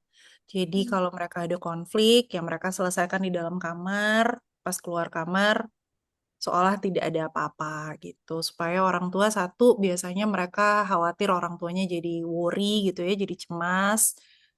Kedua, dan ini yang penting juga adalah nggak mau keluar komentar dari orang tuanya yang mungkin maksudnya baik, tapi ditangkapnya jadi tidak baik Hmm. gitu. Em, Cuma kalau ditanya gimana cara menyampaikan luka atau ketidaknyamanan pada orang tua tanpa dianggap durhaka, Ini sangat tergantung dari kualitas relasi orang tua dan anak. Hmm. Ketika kualitas relasi kita baik sama orang tua, kita marah itu bukan berarti kita durhaka. Kita marah itu Hmm. reaksi emosi kan. Kita nggak setuju Hmm. juga itu reaksi emosi. Ketika kualitas relasinya baik, ekspresi emosi itu bisa disampaikan juga dengan baik. Tapi Hmm. ketika kualitas relasi kita buruk, nah ini yang jadi masalah nih. eh Kalau kualitas relasinya buruk, yang terjadi pesan yang disampaikan tidak tidak sampai karena kita akan fokus dengan ngomel aja lu, marah mulu, Hmm. gitu-gitu yang Betul, keluar. betul. Bukan kenapa ya dia marah ya, apa yang bikin Hmm. dia sebel ya, gitu. Jadinya tidak solutif Hmm. gitu. Nah, makanya salah satu insight saya nih ya, sekarang nih yang saya lagi pengen lakukan juga di KR kita, Farah, adalah membangun satu website untuk membuat edukasi tentang keluarga dari mulai pra menikah sampai keluarga Hmm. dengan lansia. Karena menurut saya jadinya sangat penting tuh punya Hmm. edukasi yang jelas, yang evidence based gitu ya tentang bagaimana sih membangun keluarga yang sehat, Hmm. membangun komunikasi antar antar anggota keluarga yang baik tuh kayak apa? Karena itu bukan terberi, itu semua Hmm. latihan ya kan? Betul, betul. Nah, yang terjadi sekarang adalah ketika ketika kita nggak nyambung ngobrol sama lansia dan pasti Hmm. nggak nyambung karena antar generasi itu kan punya gaya bahasanya sendiri. Hmm. Let's say saya sama almarhum ayah saya dulu tuh bisa bisa bingung satu sama lain ketika misalnya saya bilang gini, kemarin lusa ada siapa datang gitu. Hmm. Buat beliau kemarin lusa maksud kamu apa sih gitu. Hmm. 2 hari yang lalu kan. Untuk generasinya beliau, ayah saya mungkin kalau masih hidup sekarang usianya udah 77, 78 gitu ya. Hmm. Nah,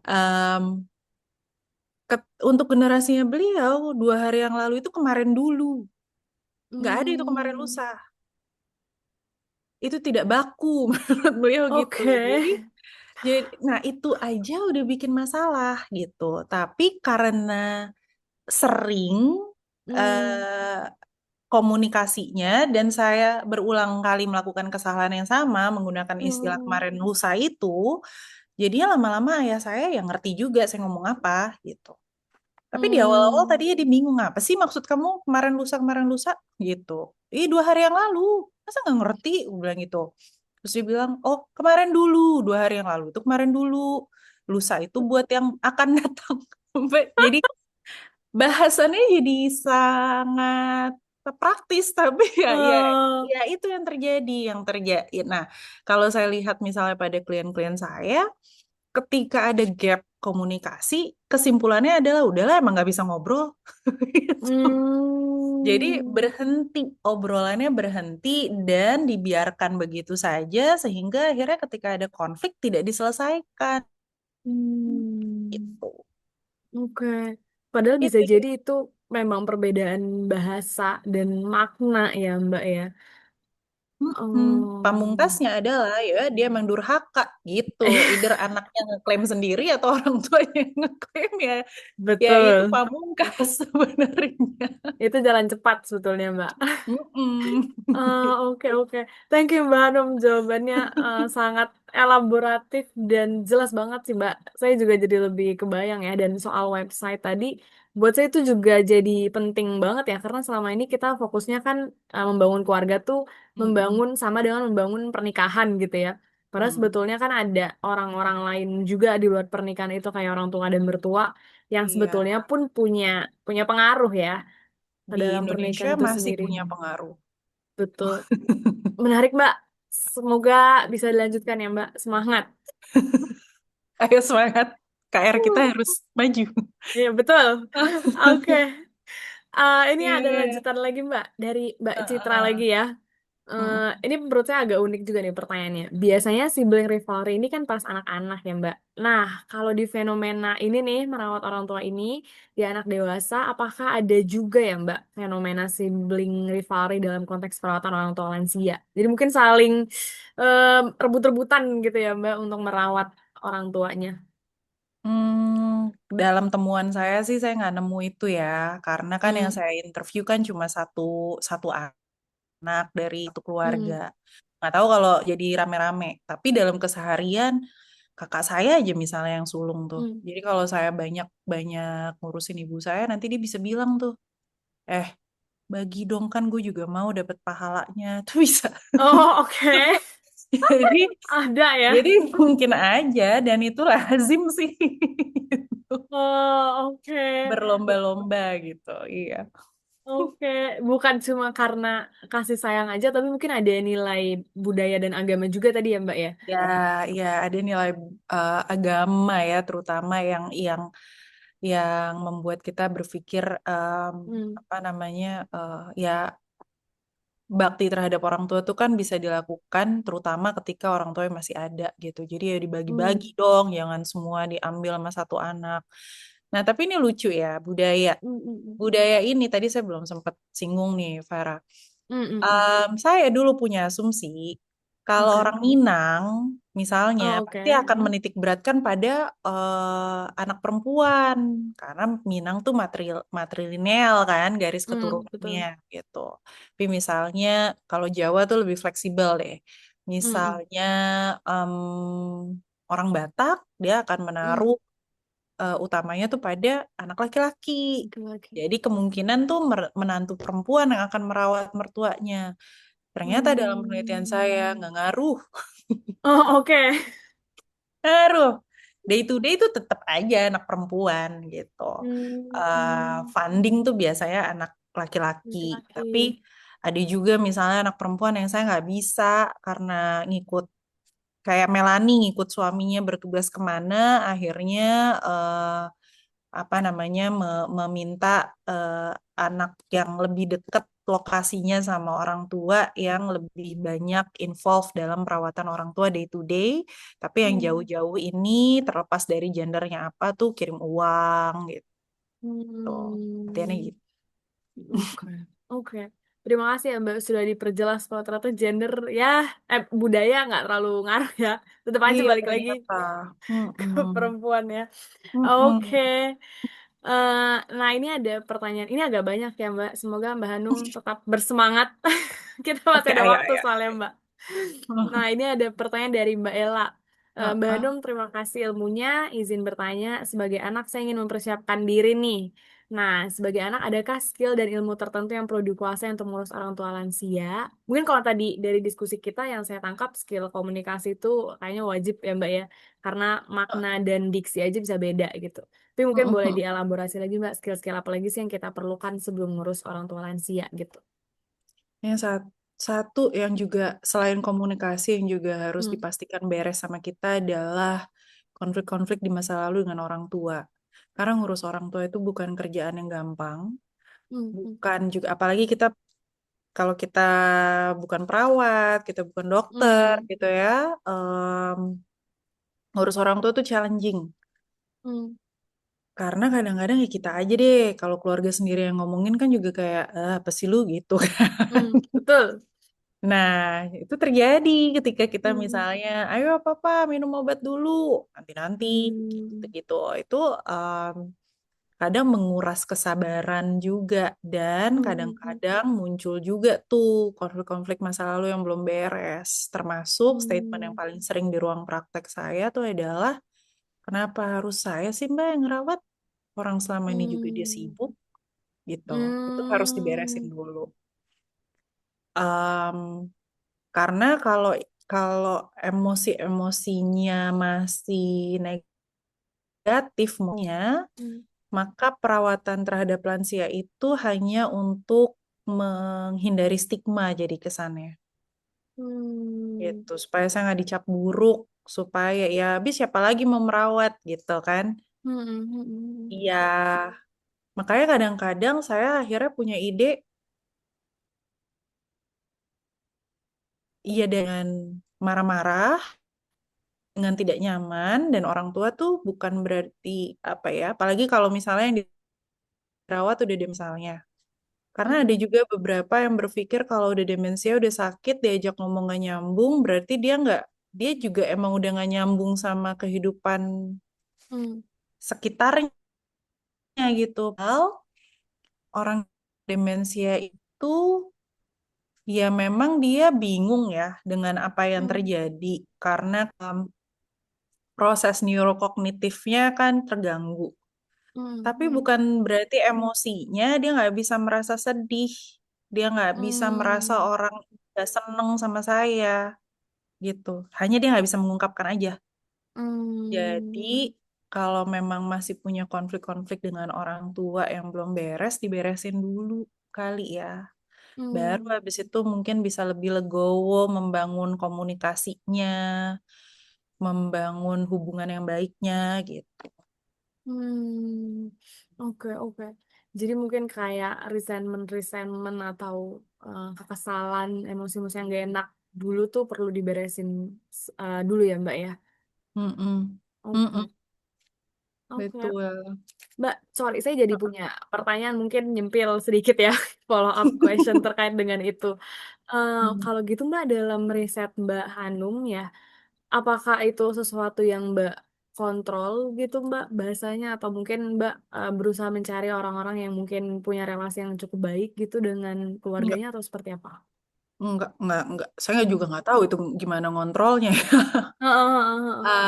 Karena ada kok partisipan anak dewasa gitu, misalnya yang ngomongnya gini, dan ini biasanya yang bikin saya nangis. Misalnya dia bilang gini, "Em, ih ngapain dipaksain tinggal sama-sama? Ini kan si orang tuanya Melani ini kan sudah 70-an tahun, ngurus anak juga udah nggak bisa gitu.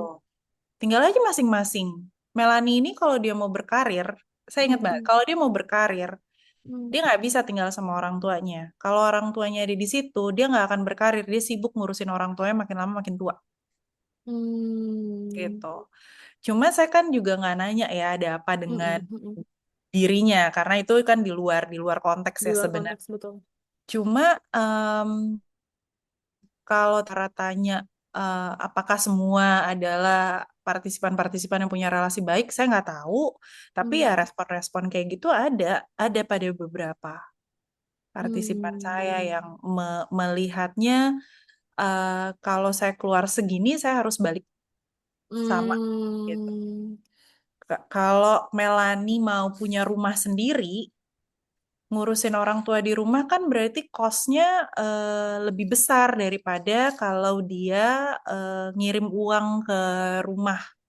Kalau ngirim Betul. uang ke rumah orang tuanya fix rate-nya 1 juta tiap bulan Hmm. misalnya. Tapi kalau tinggal di rumah kan nanti ada biaya listrik, bisa jadi listrik Betul. lebih banyak dipakai atau lebih kurang dipakai, bisa jadi ada air, bisa jadi makannya lebih banyak daripada biasanya, bisa Hmm. jadi tiba-tiba harus ada obat, jadi pengeluarannya jadi bisa naik turun tanpa bisa diprediksi karena orang tua udah relatif punya penyakit.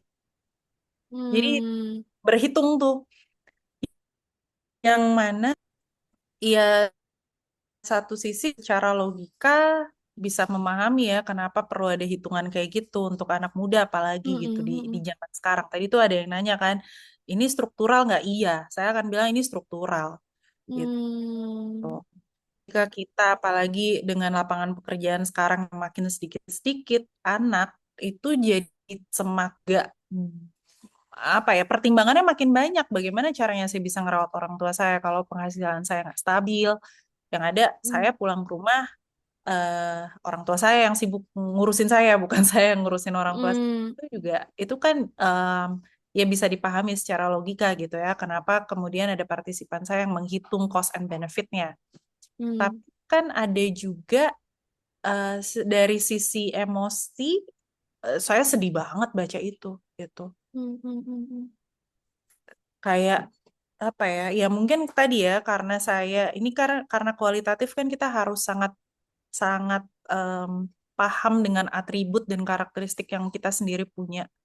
Nah, karena Betul. saya punya relasi yang sangat baik sama ibu Hmm. saya, em, dan saya apa ya, ya tadi saya berasal dari keluarga yang cukup harmonis gitu ya, ya Hmm. ada Hmm. konflik tapi bisa diselesaikan. Jadi ketika membaca itu saya rasanya kayak kesel banget Hmm. gitu. Ini apa sih? Hmm. Kok gini gitu ya? Tapi Ya tadi ketika Hmm. saya sadar kok kok gue marah ya kenapa ya gitu. Hmm. Setelah agak netral ya saya pikir-pikir lagi ya bener ya mungkin tidak semua keluarga juga situasinya oke, situasinya baik. Dan ada keluarga-keluarga yang memang harus menghitung cost and Hmm. benefit ini dan ya nggak tahu saya karena tadi ya itu di luar scope scope untuk melihat emang relasi kamu sama ibu kamu atau bapak kamu kayak apa itu kan di luar scope penelitian ini. Hmm. Cuma ya ditemukan tuh respon-respon begitu. Hmm. Oke, oke. Balik lagi tadi seperti yang Mbak bilang kelegowoan itu ya akan lebih sedikit lebih mudah, bukan berarti mudah banget ya, cuma kayaknya Hmm, akan lebih bisa dijalani lah challenge-challenge itu kalau misalnya kita sendiri juga udah selesai dan udah lebih legowo sebetulnya dengan proses itu ya Mbak ya. hmm, hmm, Oke, Mbak, mungkin karena ini lagi ngomongin, masih ngomongin penelitian Mbak, misalnya secara langsung gitu ya, apa yang hmm, Mbak hmm, hmm. lihat, apa yang enggak. Mungkin kita bisa lanjut ke pertanyaan dari Mbak Linur nih, Mbak. Eh, Pertanyaannya adalah, penelitian ini apakah memperhatikan latar belakang pendidikan partisipannya juga ya? Dan apakah ada Hmm, hmm. pengaruh gitu, Mbak, kira-kira terhadap hasil temuan? Dari systematic review yang saya lakukan, Hmm. memang salah satu yang mempengaruhi keputusan tinggal bersama atau tidak adalah level of education. Kenapa? Hmm, oke. Karena secara global gitu ya, level of education yang tinggi itu membuat anak atau membuat individu itu punya kesempatan bekerja yang lebih luas, termasuk Hmm. tidak hanya di dalam negeri tapi juga di luar negeri. Jadi kemungkinan terjadinya migrasi itu lebih tinggi. Nah, Oh. semakin tinggi level of education seseorang, kesempatan dia semakin luas, maka semakin besar kemungkinan dia tidak tinggal bersama orang tua. Tidak tinggal dalam Hmm. rumah tangga multigenerasi gitu maksudnya. Nah, ketika saya mengambil data Hmm. kemarin, karena ini explorative study, jadi saya tidak mengkhususkan level of education tertentu gitu. Saya buka aja gitu. Tapi memang di cerita ini eh, level of education dari Pak Mamat maupun Melani itu saya gambarkan minimal S1 Hmm. deh gitu. Jadi mereka orang berpendidikan tapi juga bukan yang tinggi-tinggi banget gitu ya, punya karir, punya punya pekerjaan gitu. Em, apakah ada pengaruh terhadap hasil tema? Saya tidak melihat secara spesifik sebetulnya level of education tertentu dan hubungannya dengan jawaban mereka gitu. Tapi Hmm. yang kelihatan adalah dan saya nggak tahu apakah ini bisa dikaitkan misalnya gini. Ya sekarang ada minimum requirement ya kalau kita misalnya mau bekerja jadi pegawai Pemda misalnya harus S1 dan lain Hmm. sebagainya. Hmm. Nah, kebanyakan partisipan saya itu punya pekerjaan tetap bukan freelance, bukan freelance. Punya pekerjaan tetap jadi rata-rata seingat saya pendidikan gitu. Dan Hmm. dari sosial ekonomi yang cukup baik. Rata-rata pengeluaran penghasilan per bulannya itu 6 juta ke atas, bahkan ada yang Hmm. 10 juta ke atas dan lebih lagi. Hanya Hmm. satu partisipan atau dua ya, satu seingat saya yang tinggal di Kalimantan tuh penghasilan per bulannya 3 jutaan Hmm. gitu. Cuma cuma masalahnya ya Indonesia ini demografinya agak membingungkan. Kenapa? Hmm. Karena belum tentu mereka yang punya pekerjaannya baik, level of education-nya baik Hmm, gitu. betul. Bisa jadi misalnya gajinya 3 juta tapi dia satu gitu. Nah, ini yang Hmm. Hmm. kadang-kadang nggak nyambung gitu antara level of education sama status sosial ekonomi. Tapi secara Hmm. secara umum kalau dari systematic review iya ada pengaruh. Tapi dalam penelitian ini mungkin saya yang kurang cermat ya, itu limitasi kayaknya apa namanya saya nggak ngelihat perbedaan. Tapi pada perempuan bekerja mereka lebih berdaya dan mereka lebih punya power untuk tawar-menawar sama pasangannya. Yang Hmm. tadi saya bilang kalau kamu nggak kasih izin, ibu saya tinggal sama kita, ya udah kalau ibu kamu sakit saya nggak mau ngerawat. Gitu. Hmm. Beda sama partisipan saya misalnya ibu-ibu rumah tangga. Pure ibu-ibu Hmm. rumah tangga saya nggak tahu ya apakah itu karena ibu rumah tangga. Saya juga nggak tidak mau percaya itu. Tapi yang ibu rumah tangga biasanya lebih, ya udah kalau suami saya nggak mau ya berarti emang nggak boleh gitu. Jawabannya Hmm, biasa lebih gitu, oke. gitu sih. Mm, Lebih lebih ngikut lah gitu ya Mbak ya. lebih nurut. Oh, oke oke. Tapi Mm-mm. berarti Mbak terkait dengan pendidikan ini Mm-mm. kayaknya masih belum, kalau terutama mungkin untuk Indonesia gitu ya, kayaknya nggak, agak sulit juga kalau kita simpulkan karena pendidikannya tinggi terus mungkin jobnya lebih bagus atau gimana, tapi kayaknya lebih ke arah apa tadi ya, opportunity-nya yang lebih besar biasanya ya Mbak ya, sampai Mm-mm. mungkin kesempatan untuk tinggal dengan orang tuanya jadi semakin kecil ya. Betul, betul. Oke, oke Mbak. Sip. Ini, oke. Ini ada satu pertanyaan lagi. Kayaknya ini yang terakhir ya Mbak ya. Berhubung kita waktunya sudah mau selesai juga. Dan ini pertanyaan yang cukup praktikal juga sebetulnya. Mm-mm. Dari Mbak Zamzana. Pertanyaannya adalah gimana sih Mbak cara mengatasi orang tua yang tinggal dengan anak yang sedang mengalami gangguan mental, adanya halusinasi, kecurigaan dan kecemasan. Apa yang harus dilakukan oleh orang tua tersebut? Terima kasih, Mbak. Satu, anaknya udah ke rumah sakit atau belum? Hmm, Karena itu udah pas perlu obat, perlu penanganan psikiater gitu ya. hmm, Dan kalau memang anak ini dengan halusinasi dan kecemasannya mengganggu keseharian, mungkin perlu dirawat inap dulu gitu. hmm, Nah, orang tua mesti ngapain kalau kayak gitu? Kalau dari pengalaman saya, orang tua yang punya anak dengan kondisi kayak gini kan biasanya akan mencari tahu kenapa ya anak saya ngapain, kenapa dan lain hmm, sebagainya. Apa yang salah, apakah ini gen saya dan lain sebagainya gitu kan ya arahnya. hmm, hmm, Arahnya hmm, adalah menyalahkan diri sendiri lah pokoknya gitu. hmm, Em, Biasanya sih saya akan mengajak orang tua ini untuk punya edukasi yang mumpuni terkait kondisi itu. Yang hmm, menjawab semua rasa penasaran itu, apakah ini salah saya atau ya mungkin ada hal lain yang membuat kondisi ini muncul pada anaknya dan lain sebagainya. hmm, Daripada mengabaikan rasa penasaran itu ya. Jadi mendingan dibantu orang tua untuk mendapatkan sumber informasi yang baik. hmm, Nah, kita juga harus menyadari bahwa salah satu karakteristik lansia adalah literasi teknologi yang kurang baik gitu. Jadi oke. mereka mereka gagap teknologi, bukan nggak bisa. Hmm, Survei penelitian saya tuh online. Jadi mereka harus oh, ngisi dulu survei online dan oke. memang orang tua lebih lambat daripada anak dewasa, tapi bukan berarti tidak bisa. Dan ketika mereka bisa mengerjakan itu tuh bangganya luar biasa.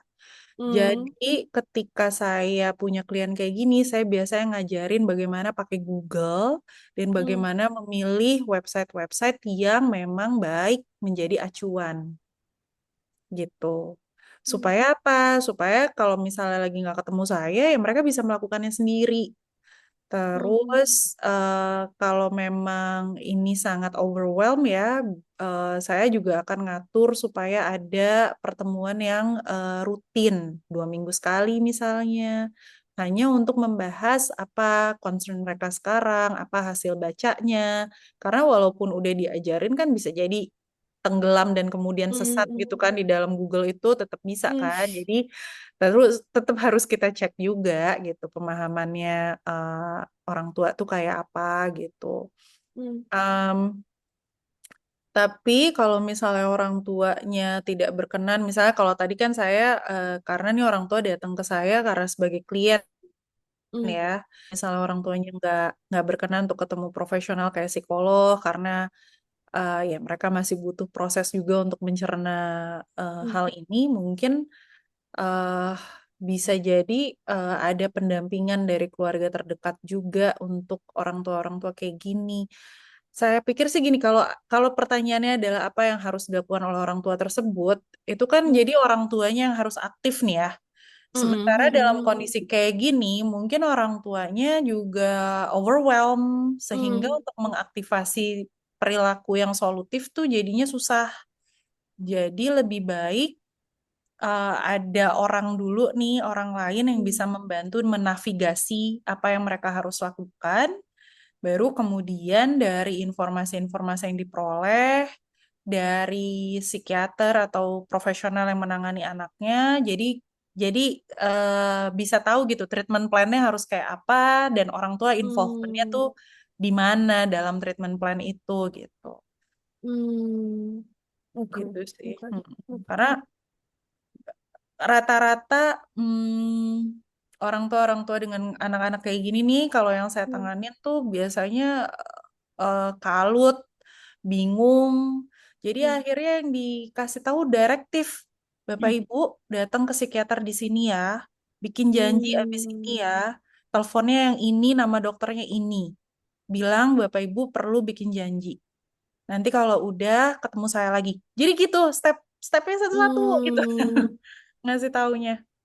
Hmm. Oke. Gitu.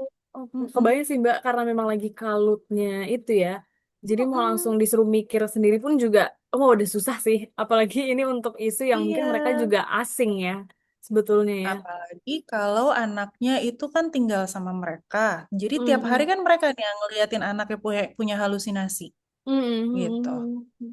Itu aja udah stressful tuh biasanya. Hmm. Jadi ya harus um, ha- kalau saya biasanya direktif Hmm. dibawa ke sini.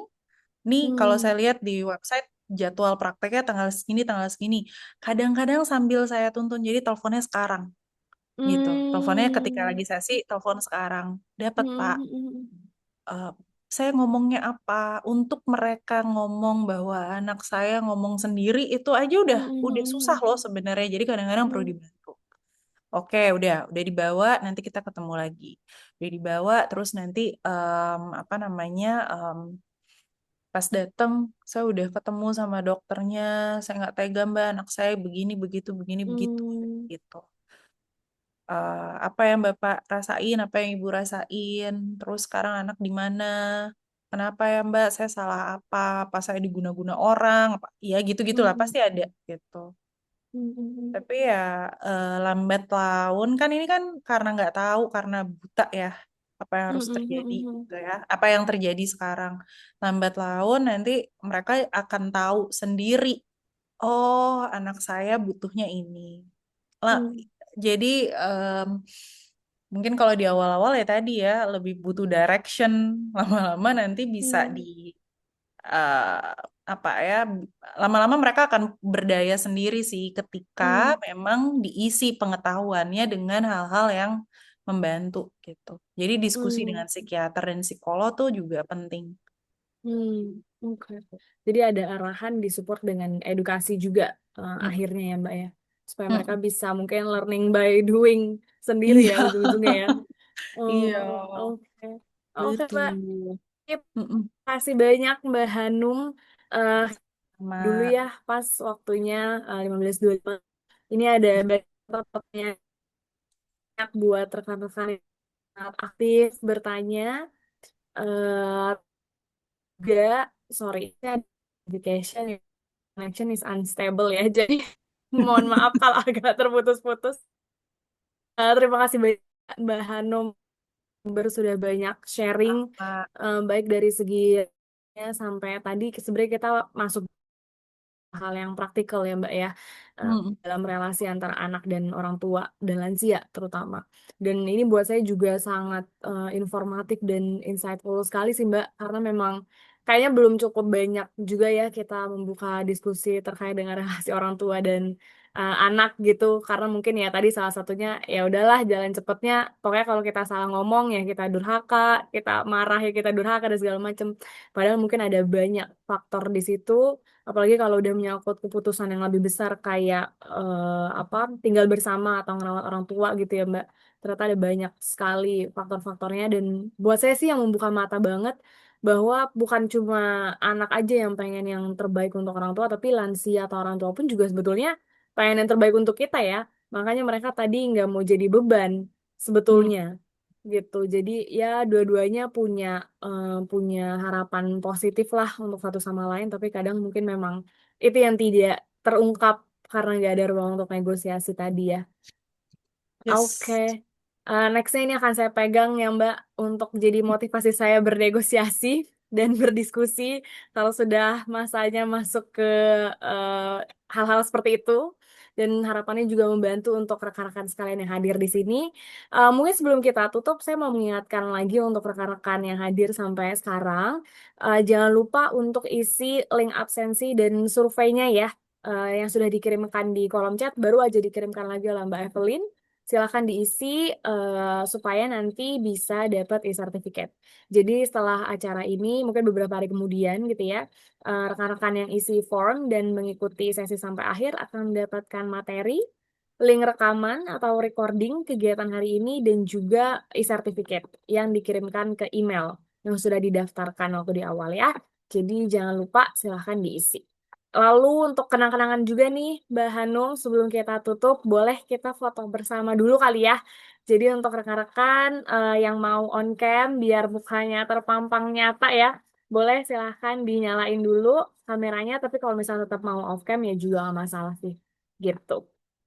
Kita tunggu nanti yang tag ada dari RPM ya, akan dibantu untuk diambil fotonya ya. Ini semuanya izin ya buat Oke. dokumentasi. Satu, dua, tiga.